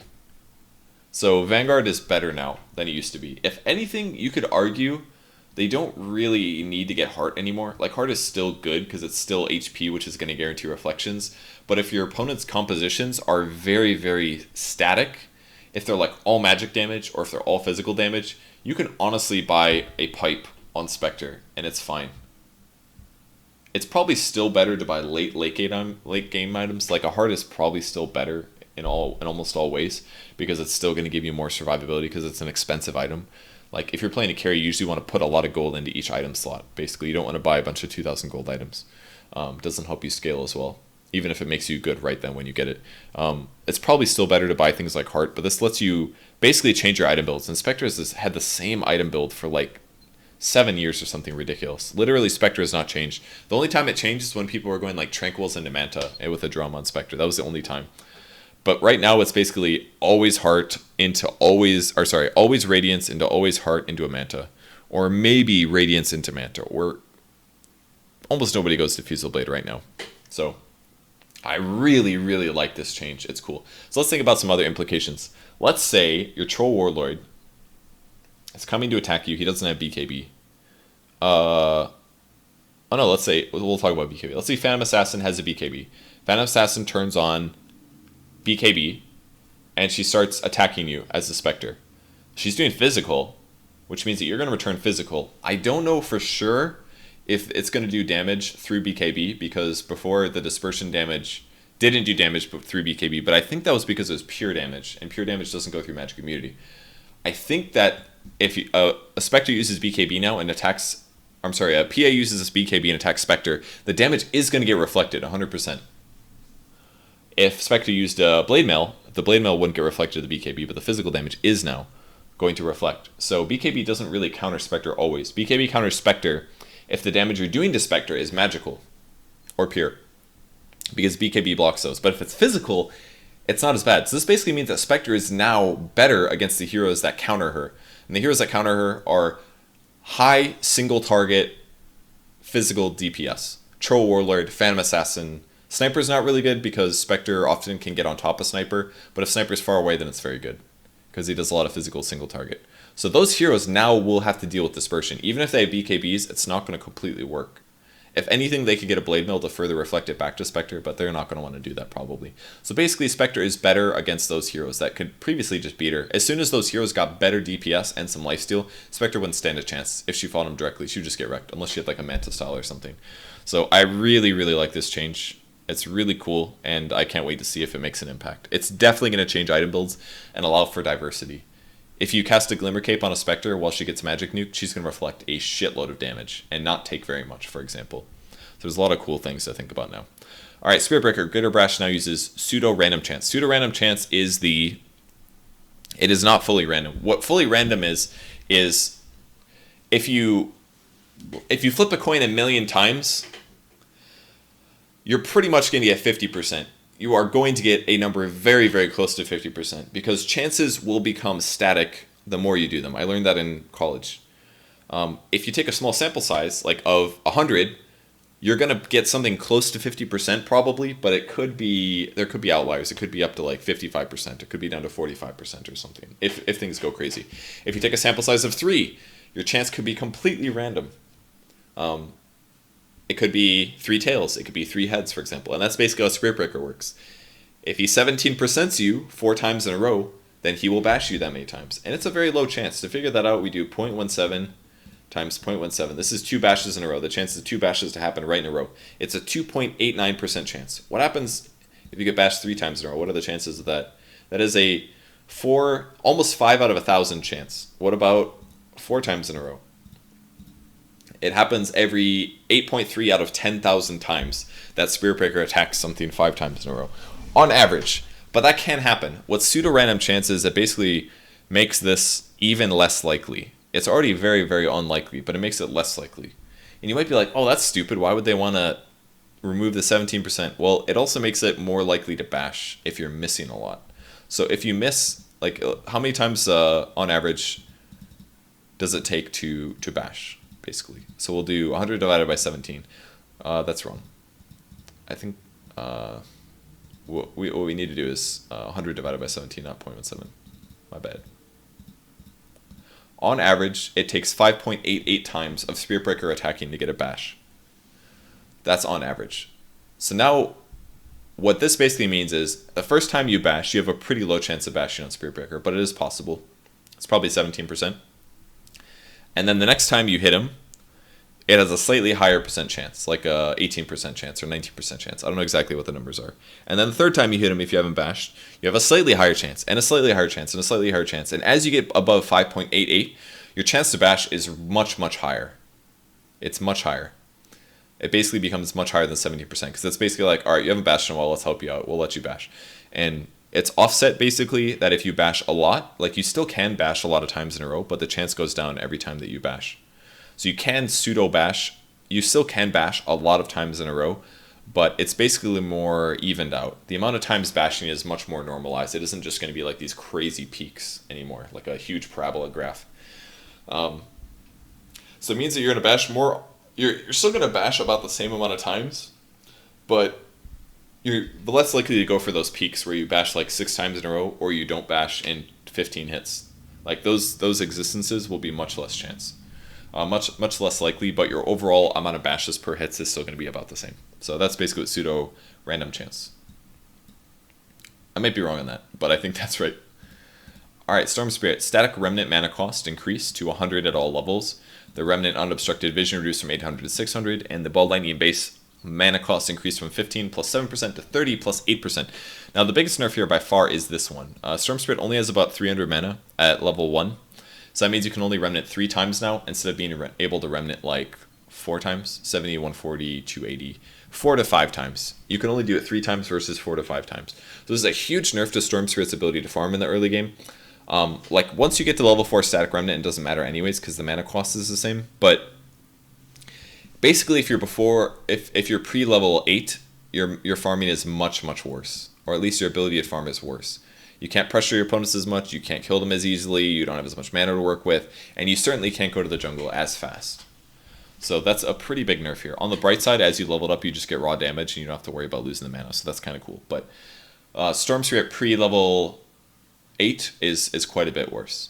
So farming stacks, all that stuff. This is a decent nerf, I think it's fine.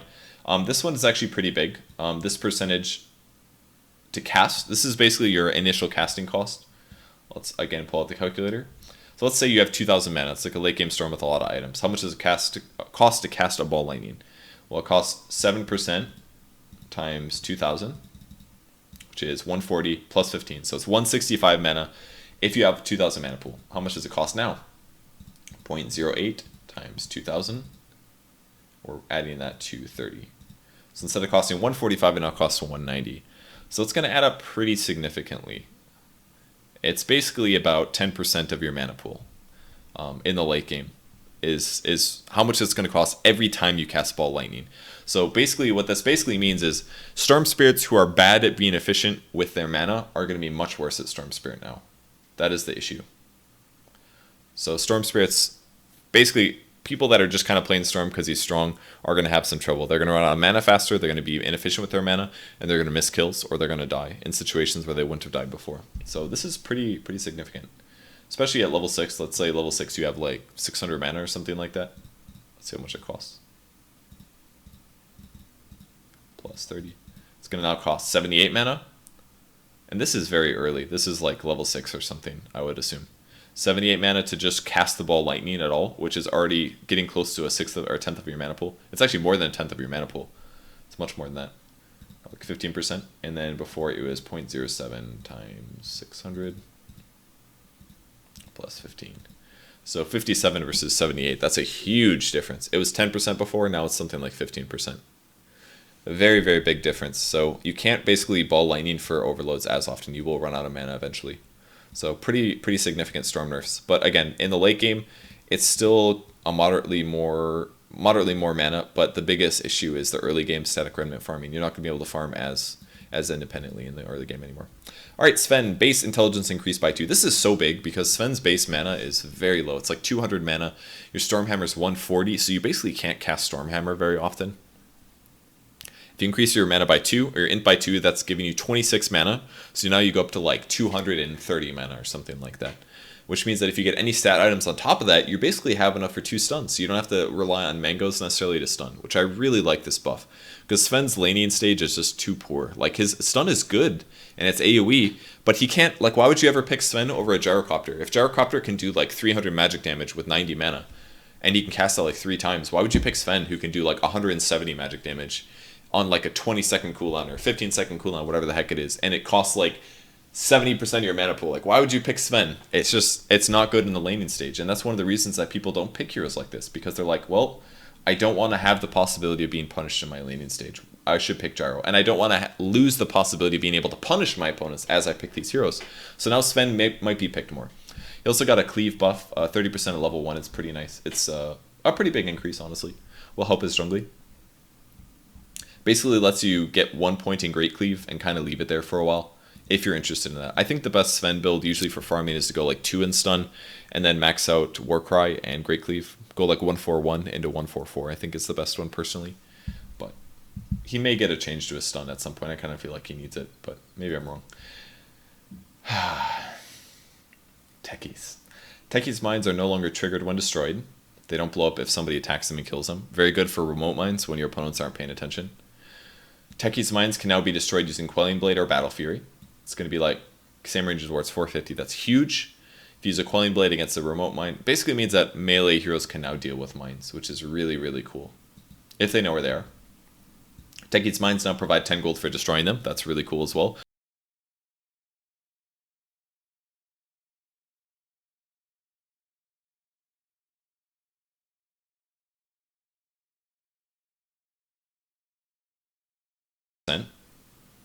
This is a bit interesting, and the damage is also reduced by 50. So this means that you have to now plant twice as many mines to do the same amount of damage. But because the mana cost is reduced by 50 and the cooldown is reduced by 50, it doesn't matter in most cases. One guy was complaining about it on Reddit yesterday. He basically said that to plant mines at a rune spot, the timing that it takes to plant them all is going to be slightly longer than normal, which means that people are going to see it coming more often, at least the level 1 mines. So he said that it was a big issue, but we'll see. It also lets you spread them out more for vision, which is good if you want to do that. They also no longer have a max count.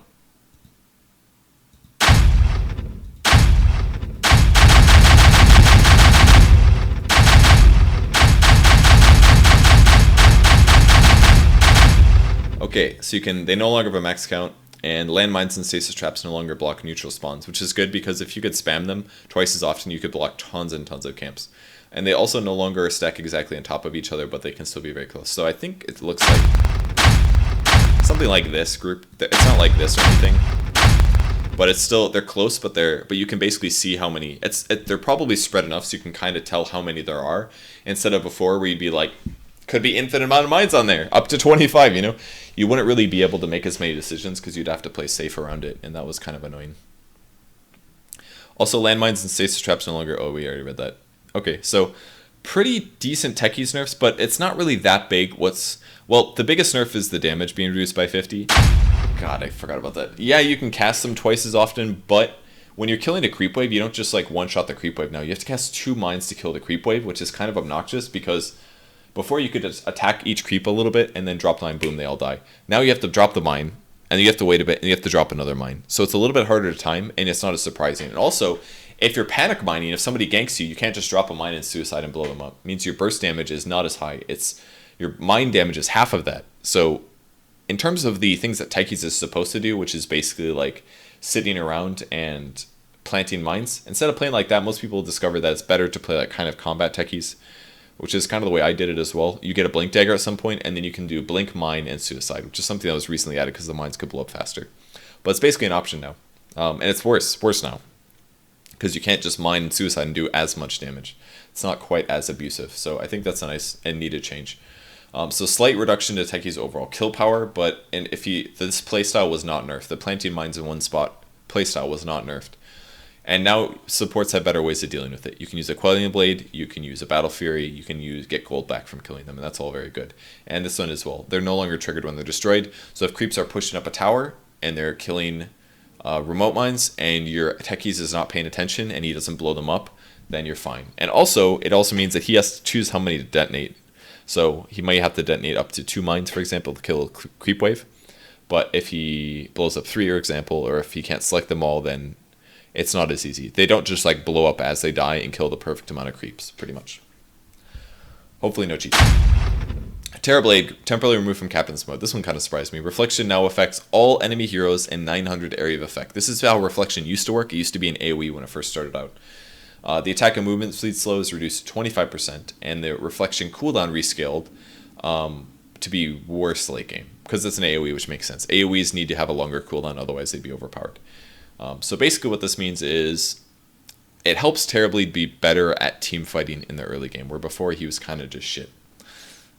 The other aspects that are better for team fighting are these. Conjure Image illusions are known as illusions to enemies. Oh, I didn't even realize this changed. Okay. I didn't even notice this last night when I read this and was muted. When you Conjure Image, that's your second ability. Your opponents can tell which one is real at all times now, so it's no more tricky. Although, it's only for Conjure Image. Your Manta style illusions are still going to be tricky, so that's important. You can still make Manta. The cast points are reduced heavily, down to 0.15. This is really cool. I really like this a lot, because it means that your time limit to do damage is still a little bit higher now, because that was one issue we had. Oh god, I hate that. Alright, I gotta refresh. If you refresh, then it doesn't click. I just can't handle it. It's scaring me.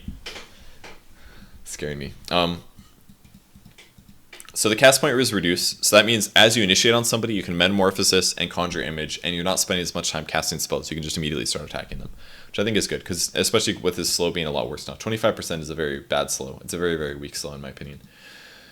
So, cast point is reduced. That's all cool. It's visible to enemies, but this is the important part. Metamorphosis now emits a 900 range aura that affects nearby illusions, causing them to match his current form. So that means if you Manta style and you Conjure Image and you have a bunch of melee illusions around, if you cast Metamorphosis, they then turn into the Metamorphosis version. It also means that if you die, your other illusions will turn into a regular Terrorblade. So it's worse in that way, but I think it's an overall buff, because it means that you don't have to always just save your Manta illusions for fights. If you use Manta and you're farming creeps and then a team fight starts, boom, you just cast Metamorphosis and all of your illusions become stronger, and I think that's cool. So it's a overall buff to Terrorblade. I think he'll very rapidly be added to Captain's Mode, to be honest, because these are very small changes. The only other ones I'm missing are the Sunder range. Cast range is increased massively up to 550, which is basically like a ranged attack, and the minimum health is also increased. So when you Sunder somebody, the amount of HP they have afterwards is going to be a little bit higher if you're low. But this could basically make Terrorblade really, really good, because your movement speed is already good. The cast range is now huge.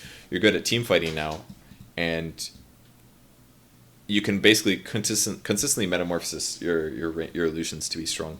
So I don't know. We'll see. I think this is a nice change. We'll see how it works out. I'm not sure. Tidehunter Gush armor reduction increased very slightly. This makes him slightly more viable by being a roaming support, but it's still not really good. I don't really recommend it. Timbersaw Whirling Death cooldown reduced from 8 to 6. I think that is fairly inconsequential, but you can farm with it faster, I guess. You can harass your opponent. If anything, it's actually a buff to him in a 1v1 situation, actually, because now you can spam it more often to harass your opponent. And usually that trading works very well, because you're reducing your opponent's primary stat attribute, which means that their ability to trade hits with you is worse. And usually their HP is lower, or their int is lower, or their mana is lower, or their armor is lower. There's a lot of good things that it does. So this basically means Timbersaw is better in a 1v1 trading situation. So better as an offlane hero in that, and better in a mid lane, and better in a 1v1. Tinker Rearm channel time is reduced at all levels except for level 1, so a little scary. I did play against a Tinker last night, but I didn't really notice it being that big of a deal. I don't seem to remember. I was playing Oracle against him. I didn't do very good that game. Tiny base strength increased by 2, so 2 more damage, 38 more HP, and his base intelligence increased by 3. This one's really big because that's an extra 39 mana pool, and 14 is something like 200 mana. With that extra 3 mana, he basically gets awfully close, or it's basically like, it is 130 plus 42 or something, times 13, oops. 14 times 13. 182, and now he has 39 more. So 221. So basically with a little bit of stats, he has enough mana to cast both Toss and Avalanche, which means that you could see Tiny played as a support now, which I think is cool. He definitely justifies as a support. He's got really good roaming skills. He's got a position-based ability. He's got pretty high HP. His armor's low. That part kind of sucks, so you can't zone very well, but I think you could definitely do a roaming Tiny a little bit better now. Item independently. You just couldn't do it before because you just needed so much mana. So with a couple clarity potions, you could definitely do a little bit of roaming on Tiny now. I really like that change. Lets him be played in different ways. And then if you do really well, you can transition into a carry. So that's cool. Treant Protector, Leech Seed mana cost reduced to be 100 at level 1 and 130 at level 4. I like this a lot because most Treants will leave it at level 1 for a very, very long time. And your mana pool is not that amazing, so it's kind of really hurts your mana to cast as much. It'll also help you zone offlaners now because you're not using like 70% of your mana pool to cast Leech Seed anymore. You'll just be using like half of it. So you can cast Leech Seed more often. I really like this change. I think it was definitely needed. Troll Warlord, Fervor attack speed per stack increased.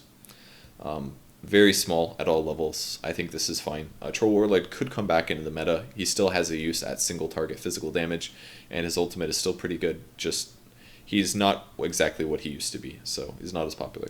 Tusk Ice Shard's mana cost increase.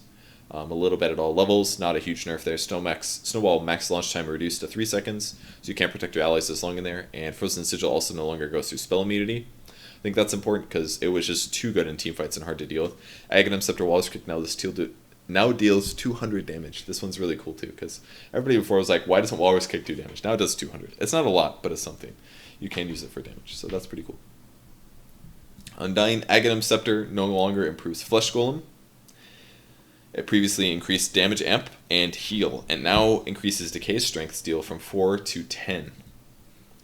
So this is pretty cool. If you decay like 4 heroes with Ags, it'll heal you, it'll give you 400 strength. And that is pretty much 700 HP. Oops.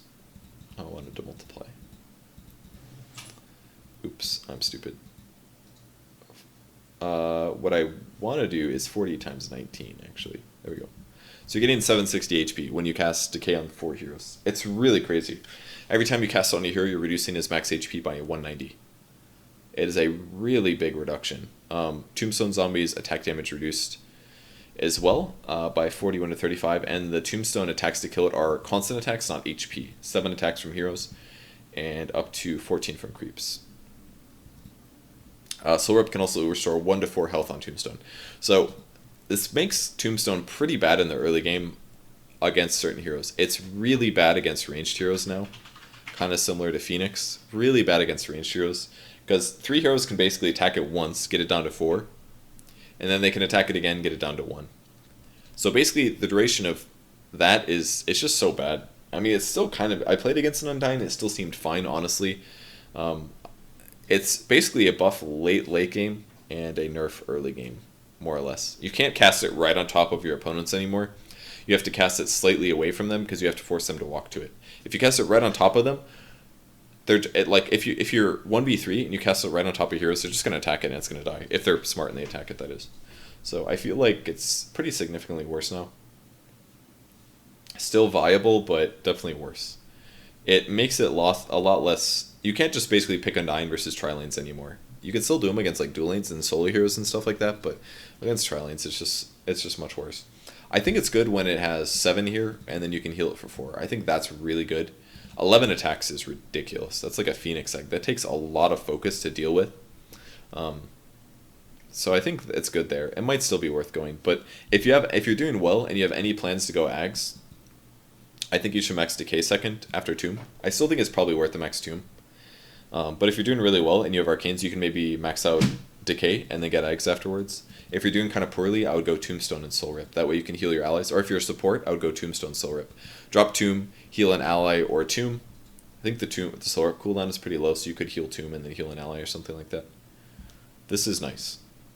This is not nice. Ursa, strength gain reduced by 0.2. So he has slightly less HP per level.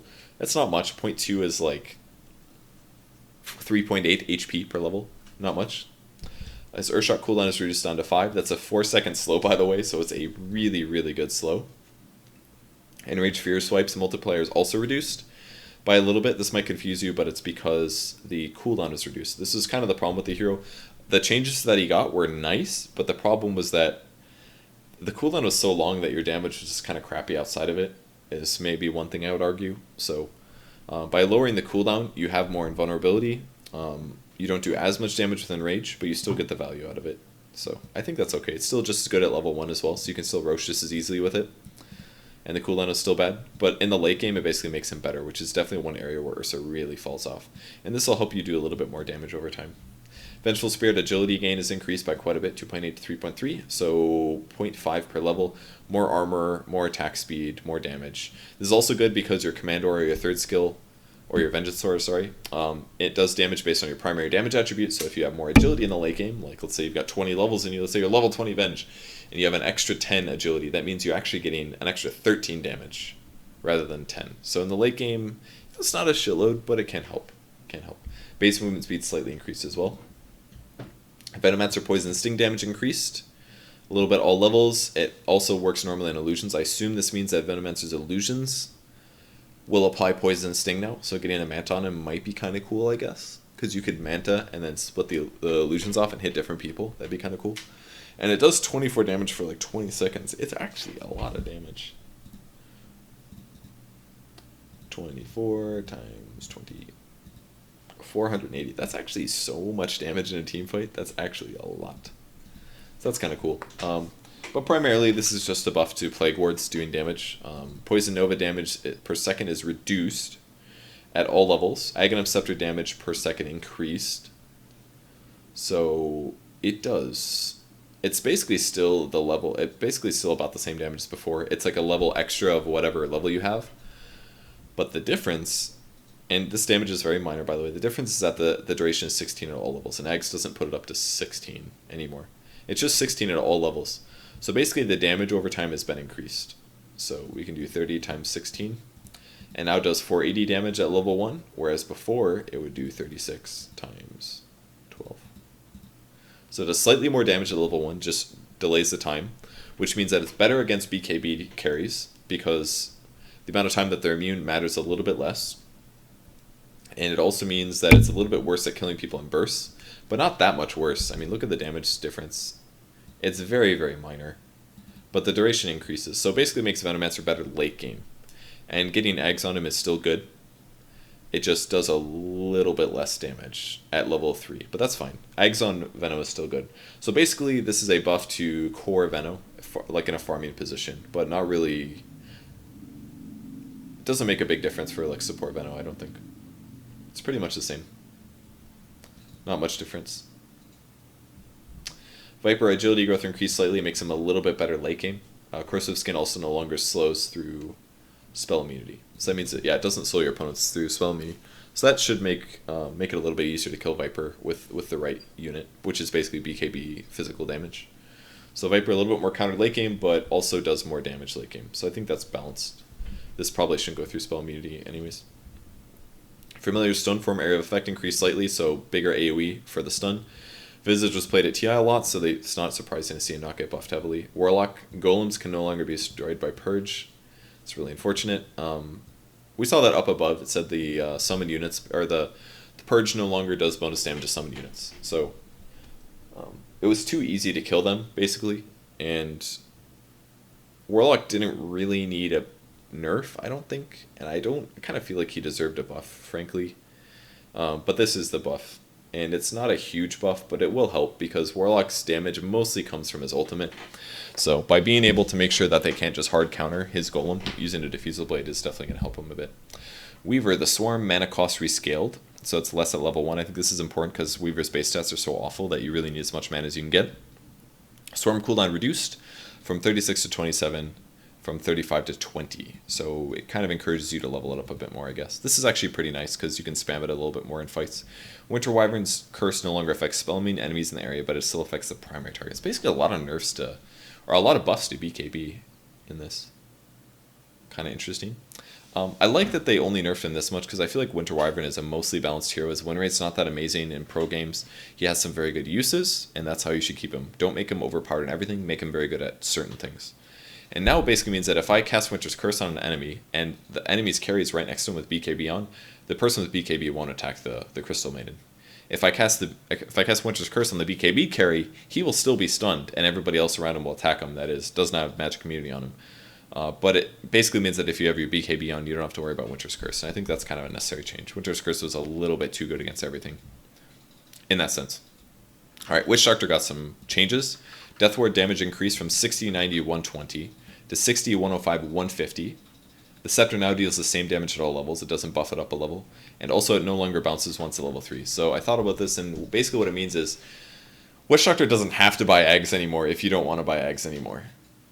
Before you kind of felt like you had to because the damage increase was pretty significant. 120 to 150 is a 25% damage increase. But if you want to bounce and you want to be really good at team fights, Witch Doctor should buy Aghanim Scepter. If you want it to bounce, you gotta buy eggs. But buying it, getting it early doesn't really give you a stupid amount of damage. It just helps you bounce it. So it's good at team fights. It's not very good at solo killing. So if Witch Doctor doesn't want to play and build for team fights, then you don't have to. You can play for ganking Witch Doctor. You can go like Glimmer Cape with a Blink Dagger and just go around solo killing people. That would be cool. Jump around as Witch Doctor and gank. You don't have to buy Ags as a later item. It's a good item to have. The bounces are great. It can be game winning, but other times it just feels like a pain in the butt, right? Like the Death Ward doesn't do that much. So I just like that there's a lot of build variation allowances that are existing now with these buffs. That's really cool. It's letting Witch Doctor buy different items. It's letting Spectre buy different items.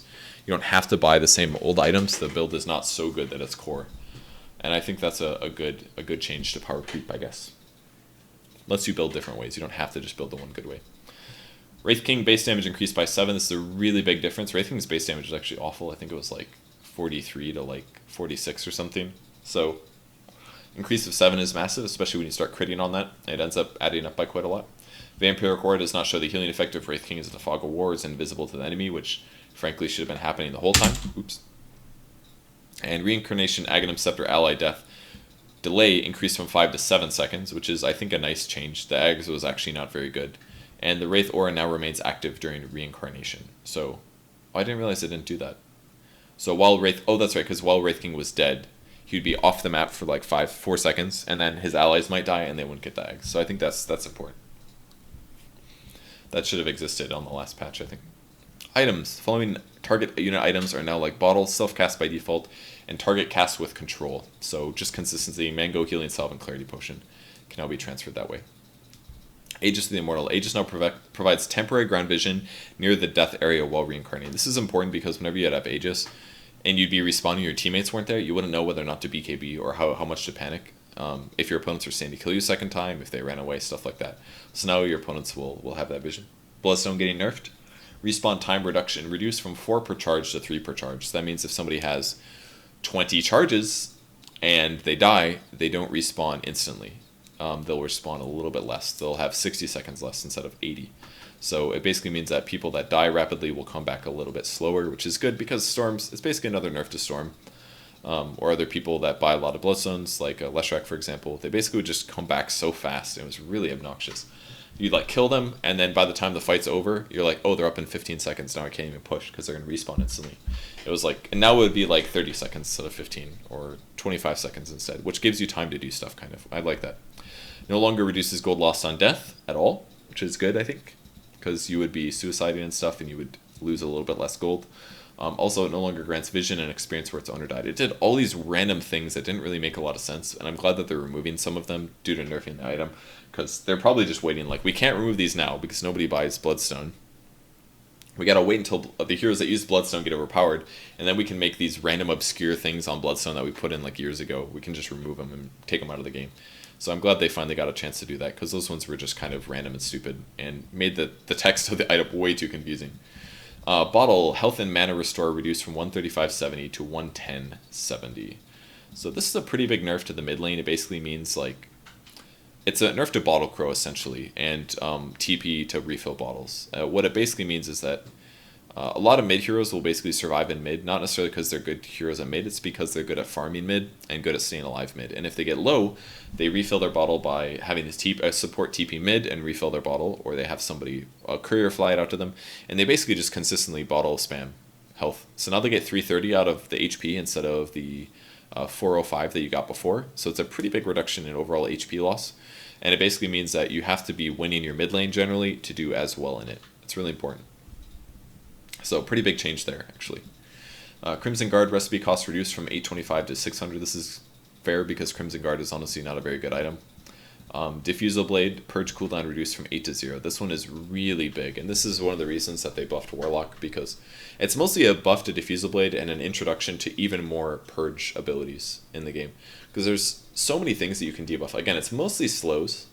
A lot of slows. You can't debuff stuns. You can't purge off stuns. Unless it's a Hex. Hex is different. You can purge off Hex. You can purge off silences. You can purge off a lot of slows. You can purge off haste runes and things.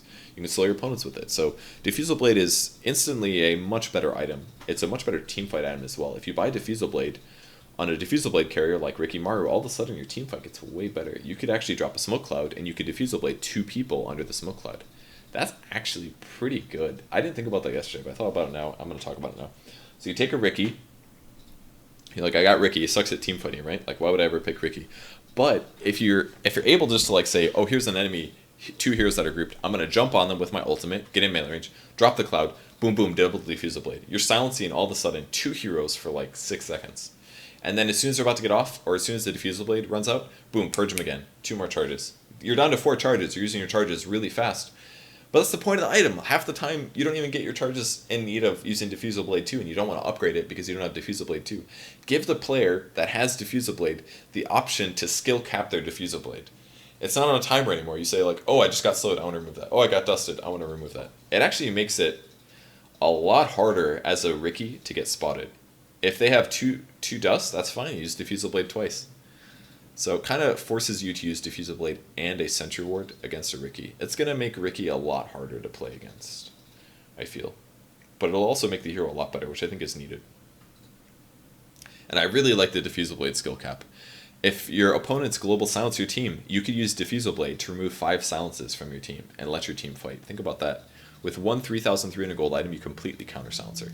So I feel like Silencer might be... I mean, people aren't going to buy Diffusal Blade that much. It's honestly not a very good damage item. It's a very mediocre damage item, but the utility that it provides now is really good. You can basically use it to make sure that nobody can get away. They have to TP, it's the only way. So if you Diffusal Blade somebody under the Smoke Cloud, you can then Diffusal Blade them again, continue attacking. You could Diffusal Blade them a 3rd time, and then Diffusal Blade them a 4th time. They basically can't get away from you. They'd either have to kill you or have backup, which could make this item really obnoxious to play against, but we'll see. Right now, I'm excited about it. I may be regretting this in 3 months. Drum of Endurance. Endurance active buff increased from 20 to 25 bonus attack speed. I actually like buying Drum on support sometimes when my carries don't have them, because sometimes cores don't buy Drum anymore, and that attack speed bonus is massive now. It like really says like, oh, there's a reason to buy Drum more than movement speed. It's because I want to have extra attack speed. So I really like this change, even though it's very minor, it's nice. Dust of Appearance getting buffed 60 to 30. This is not only because it's a nerf against Bounty Hunter. It's now easier to gank more often. Like very often you'll gank and need your dust more often than every 30 seconds. Like if you're being pressured by a brood close to your base, you'll kill him, he'll come back, you'll want to dust him again, but you're still on cooldown for 15 seconds. That's pretty annoying. But the other reason it's really reduced, I didn't think about this yesterday, it's because the Purge cooldown is reduced to 0 seconds. If you get dusted twice, he just removes both of them, and then it's like, well, that's kind of stupid. Why is my dust a 60-second cooldown, you know? It seems kind of stupid. So reducing it to 30 is firstly to counteract this, and also to counteract how good Bounty Hunter is right now. Enchanted Mango, cost reduced from 150 to 125. I really like this change. The cast range has gone up, so you can give mana to your allies from longer range away. But I really like the cost reduction. 150 was way too much on Enchanted Mango. It just was not worth purchasing at all. You're just better off buying like extra regen or something like that. But now that's 125, it's really getting kind of good. You can now buy a Tango, a Salve, a Stout Shield, and a Mango. And then you can get an Ironwood Branch or a Clarity Potion on top of that. So you can basically get a Stout Shield, cover all of your mana needs and a little bit of extra regen needs with the Mango, and put yourself in a really good place. I really like this change. I think it was needed. And it basically makes the item purchasable on a lot more heroes in the early game. 150 was just too expensive. It was like a major item at that point. 125 is just another set of regen. You can afford that. Ethereal Blade, Ether Blast cooldown reduced by 10 seconds. This is fine, I think, not a big deal. Wasn't going to make a difference. Yule's Scepter Cyclone cast range reduced pretty heavily, 700 to 575. This is a Lina nerf. It's harder to get in range to set up your disable. You basically have to get within a regular spell cast range, so basically heroes are going to be able to escape from this without any issue now. If you see a Lina running out, you're like, oh, she's going to use me, and you'll walk away. Or you'll cast your spell and try to catch her as she uses you. I think this is a necessary nerf. Yule's is still good defensively. It's still good to like delay somebody that's attacking you, and you can still use it on yourself, no problem. Guardian Greaves Mend cooldown reduced by 5, so this is a buff to basically the arcane aspect of it. You can still mech more often too, because I believe the preventative mech cooldown only lasts for like 30 seconds or something like that, so you definitely can Guardian Greaves more often. People buy this boot a lot, so I'm a little surprised to see it get buffed, but whatever. Glimmer Cape getting a lot of changes. Fade time increased by 0.2 seconds. This is really needed. You can purge it off using a diffusal blade. That's really cool. This also means that if somebody uses Glimmer Cape on themselves, you have 0.6 seconds if you don't have dust to purge it off. That's really awesome. I really like that, actually. It also means that if you have detection on somebody, you can then just purge them off as well, while you have vision, and then the Glimmer Cape goes away. The magic resistance reduced from 55 to 45%. I think that was necessary. Remember when it used to be like 70 or something crazy? It was actually incredible. 45% is getting more and more balanced. And the cast range reduced from 900 to 800. That's like barely anything, actually. And the Glimmer buff mana cost reduced from 130 to 110. So the mana cost got reduced, which I think is fine. But they really needed to increase the fade time. The purgeable thing is nice. It gives you a way to play around it. And the magic resistance reduction, again, is good. The cast range reduction, I think, is fine. And there's also a very obvious visual effect on when you cast it. It basically is like a purple circle that flashes on your hero. It's like, oh, Glimmer Cape's about to happen. So I think this is a pretty good change to Glimmer Cape. I played it with it last night. It didn't feel overpowered. It seemed like my opponents were better able to play around me using the Glimmer Cape, and especially with the fade time slightly increased, it means you have slightly less time where you're invisible. And every time you cast a spell, even less time. So if I fade myself and I go invisible, and then I want to cast a spell, well, then I go visible again for 0.6 seconds instead of 0.4 seconds, which gives my opponents more time to play around where I'm moving. So I think that's all good. Heart of Trust restore is now 4% per second, so even better. People still buy Heart of Trust sometimes. I think this is a fine buff. Very minor. If anything, you could look at it as a slight Scotty nerf, because Scotty was a little bit too good, maybe. Encourages you to buy Heart. Heaven's Halberd can now be disassembled. I tried to think of reasons that this would be useful, but I couldn't think of much. Because you either have the evasion item, the talisman, you can turn that into a butterfly, or you can turn it into a solar crest. And the Sanj, you can either turn into a Sanj Inyasha, or you can turn into a Manta style. Other than Heaven's Halberd.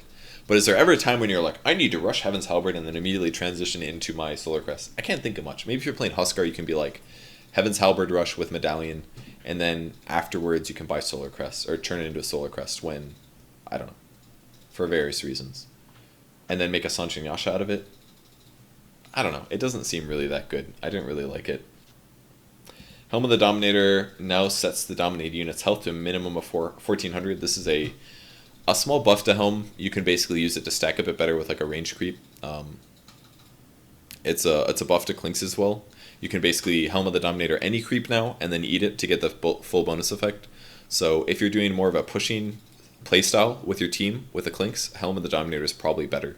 Because now you can guarantee a really big HP and damage buff, which normally you could have gotten out of the jungle. Obviously those creeps weren't quite as high. They didn't have 1400 HP, they had like 1200.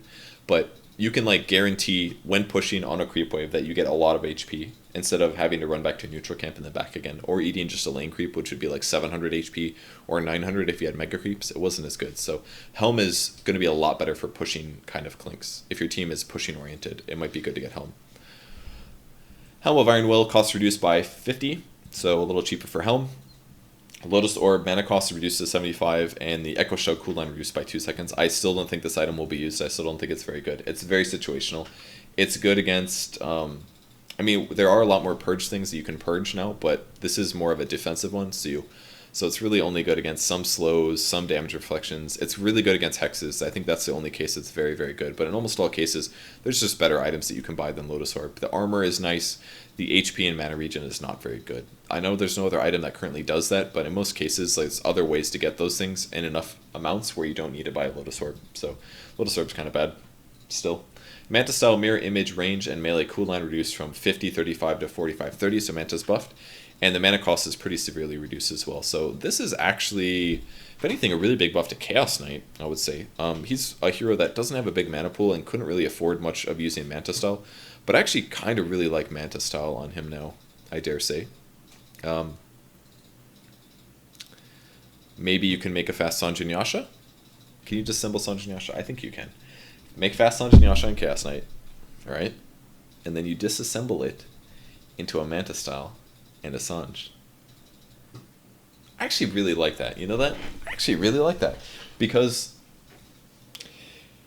going fast Manta style first, you couldn't afford the mana, right? Even still, in the early game, you can't really afford the fast Manta because it's 125. If you get S and Y, you solve your HP and mana problems. It's a cheaper item than Manta style, so you get more value and impact earlier because Manta's like 5k, S and Y is like 4,200 or something. So you get S and Y on the Chaos Knight, maybe like S and Y Drum or something. Then you disassemble it, you make Manta style with your Sanj. Then you can make your Heaven's Halberd, and then afterwards you can disassemble it to make something. No, you wouldn't do that. I think Halberd is probably fine to just keep on Chaos Knight as is. I think that would be okay. Yeah, I think that would be alright. But I really like the S and Y into Manta style now on Chaos Knight. I would say it's definitely good. With a drum, maybe. But oftentimes you kind of need a BKB. I don't know. But Sanj and Yasha would be good for roaming. It's hard to say. I'm not sure.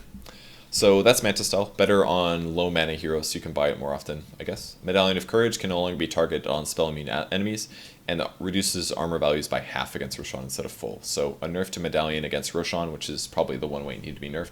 And I think against spell immune allies is a little bit too good as well, because if somebody would pop BKB like Jarok or something, if you had a Solar Crest on your team and you're ahead versus a Gyrocopter and he pops BKB, you just Solar Crest him and then your carry just kills him in like 5 hits anyways. Because you reduce his armor by 10 and he's, instead of having 20 armor, he has 10. And then like Shadow Fiend is just like, oh, this is no problem. I'll just hit him a few times as he dies. So I like the nerf against Spell Immune. I think that was definitely too good, especially because of the mischance. The mischance and evasion gets reduced by 5. I think that's fair. And same thing with Solar Crest, half against Roshan. I think this is completely balanced. This will do 3.5 armor reduction against Roche, so stealing Roche isn't as easy. And I think this is also a nerf to Dire, because they can't steal Roshan as fast anymore. This may lead to teams just picking heroes like Slardar more often, because Slardar still does full armor reduction to Roshan, whereas Medallion does much, much, much less. So we may see more Slardar as a way to be like, this is how, whichever team has Slardar can abuse Roshan fast, whereas the team that doesn't have Slardar definitely can't. Whereas before it was like any team that had a Medallion could do it. Dire team was safer because it was safer. It was closer to their side of the map. Radiant team couldn't as safely go there. So I think that's a very needed change. Mjolnir chain lightning targets counts increase from 8 to 12, so it bounces to more targets. And Moonshard no longer requires a recipe, so very slight, inexpensive cost. It's cheaper. Moonshard is cheaper. Necronomicon Warrior and Archer health increased by a little bit at all levels, but pretty inconsequential. Necro is pretty much the same. Octarine Core fixed interaction with Guardian Greaves. It would not. The stack limit was previously fixed to 45 seconds. Does that mean that you couldn't cast it more than 45 seconds? So it would like lower the cooldown of it. Stack limit was previously fixed. Does this mean that you can now cast Guardian Greaves at like every 33 seconds or something? Maybe Octarine Guardian Greaves is a really good build now on some healing, because you could heal you could mech every 30 seconds. It's kind of a cool idea, but you almost never see those two items on the same hero. Pipe of Insight. Insight Aura now works on the carrier. This is really cool. This basically means that the Insight Aura is, I feel like the regen one already worked, but the Insight Aura I think is the 10% magic resistance. So now you get 30% magic resistance by having a pipe.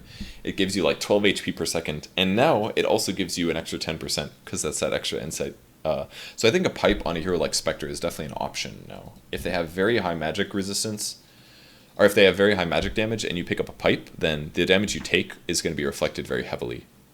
Also, if you get the pipe shield and it blocks 400 magic damage, you're still going to reflect 22% of that, even though you took 0 damage. And then after that, you'll continue taking damage. I think pipe is honestly an item that you can get on spec against certain heroes. Like, you could go pipe on spec against Leshrac or something. Wouldn't that be cool? Assuming if he gets BKB, it doesn't do much. Or if he gets a Glimmer Cape himself, then it's kind of counteracting it. But it's a really cool interaction. It's a barrier of entry that most people don't have. Phase boots. Phase duration reduced from 3.6 seconds to 2.5 seconds. So it doesn't last as long. But it gives you increased movement speed with either ranged or melee, but much better for melee. 24% increase is huge if you're running 300. That is a increase times 0.24. It's an increase of 72. So you're going like 420 instead of like 400. It's a really big increase. For range, just not quite as good, but most range heroes don't buy them. I guess a hero like Wind Ranger does, but a lot of melee heroes may want to buy Phase Boots now. Power Treads are nerfed a little bit. Attack speed reduced by 5. Not a huge nerf. Not a big deal. Quelling Blade chop cooldown reduced by 1 second down to 4 seconds, so a little bit better against mines, among other things. And Radiance cost is going down slightly by a little bit. Remember, Radiance went up because things like Naga Siren was seen as overpowered, so they increased the Radiance cost. Oh, also the evasion, or the mischance. It had 17% mischance on people it hits, so they buffed it up, but Radiance was not seen as overused or overpowered, so it's been reduced in cost a little bit. Scythe Device cooldown reduced by 5. I like this a lot because Scythe is kind of crappy right now. It doesn't stop evasion. It can be removed and debuffed by like a million things, like Diffusal Blade, Lotus Orb. There's so many things that Scythe is countered by right now, whereas before it was just really strong because it was pretty much just a guaranteed 3.5 second disable. So I like that they buffed it a little bit. Town Portal Score is cost less now, costs only 75 instead of 100. I completely forgot about this last night. I was always waiting for 75 to buy it, but it's now a little bit cheaper. You could see some heroes just buy this at the start of the game, very, very likely now. Another nerf to Bloodseeker.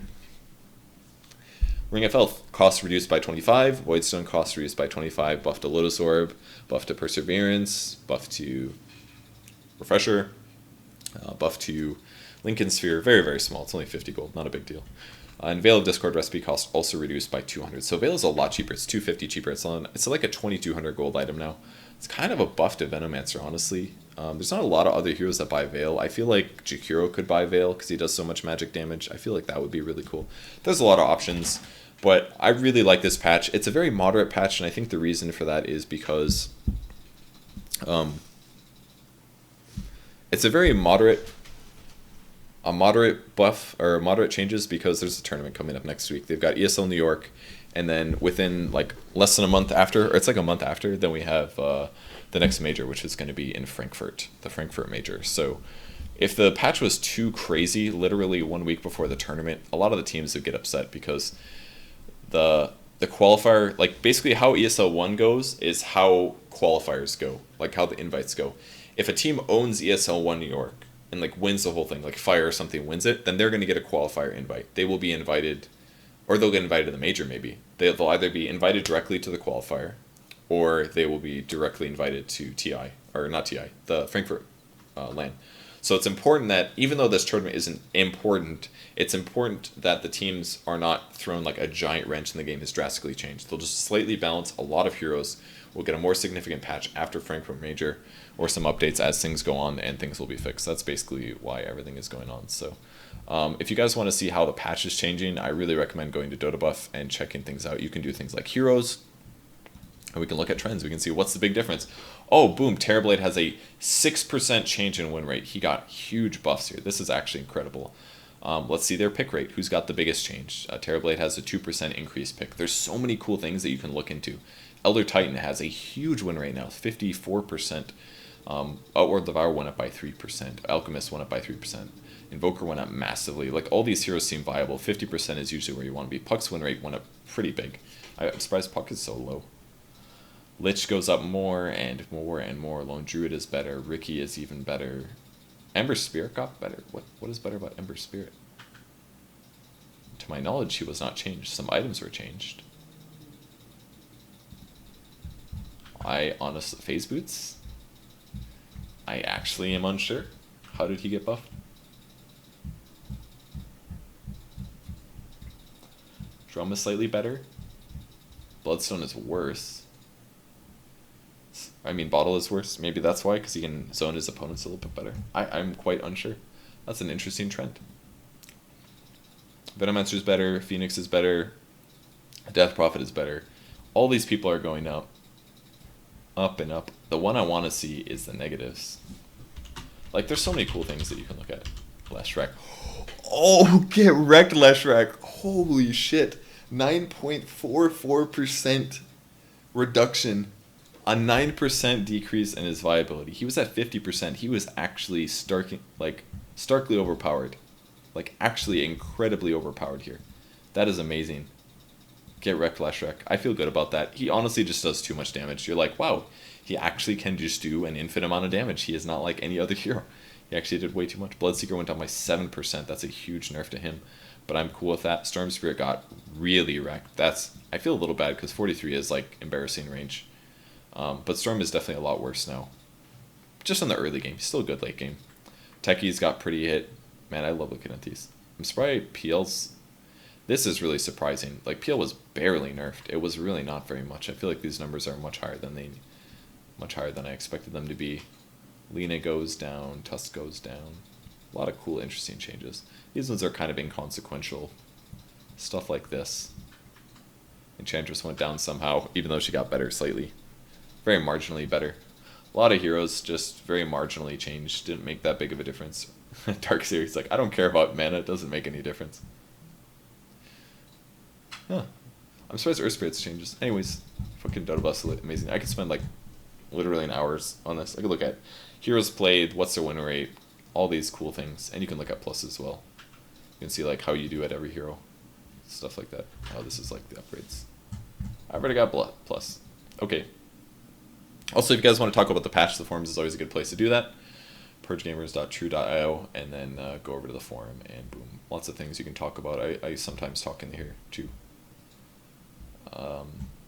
Yeah, gotta log in. All right, thanks for watching, guys. I appreciate it. I think that's it. Do I still have mic? I do. Thank God. All right, thanks for watching. Goodbye.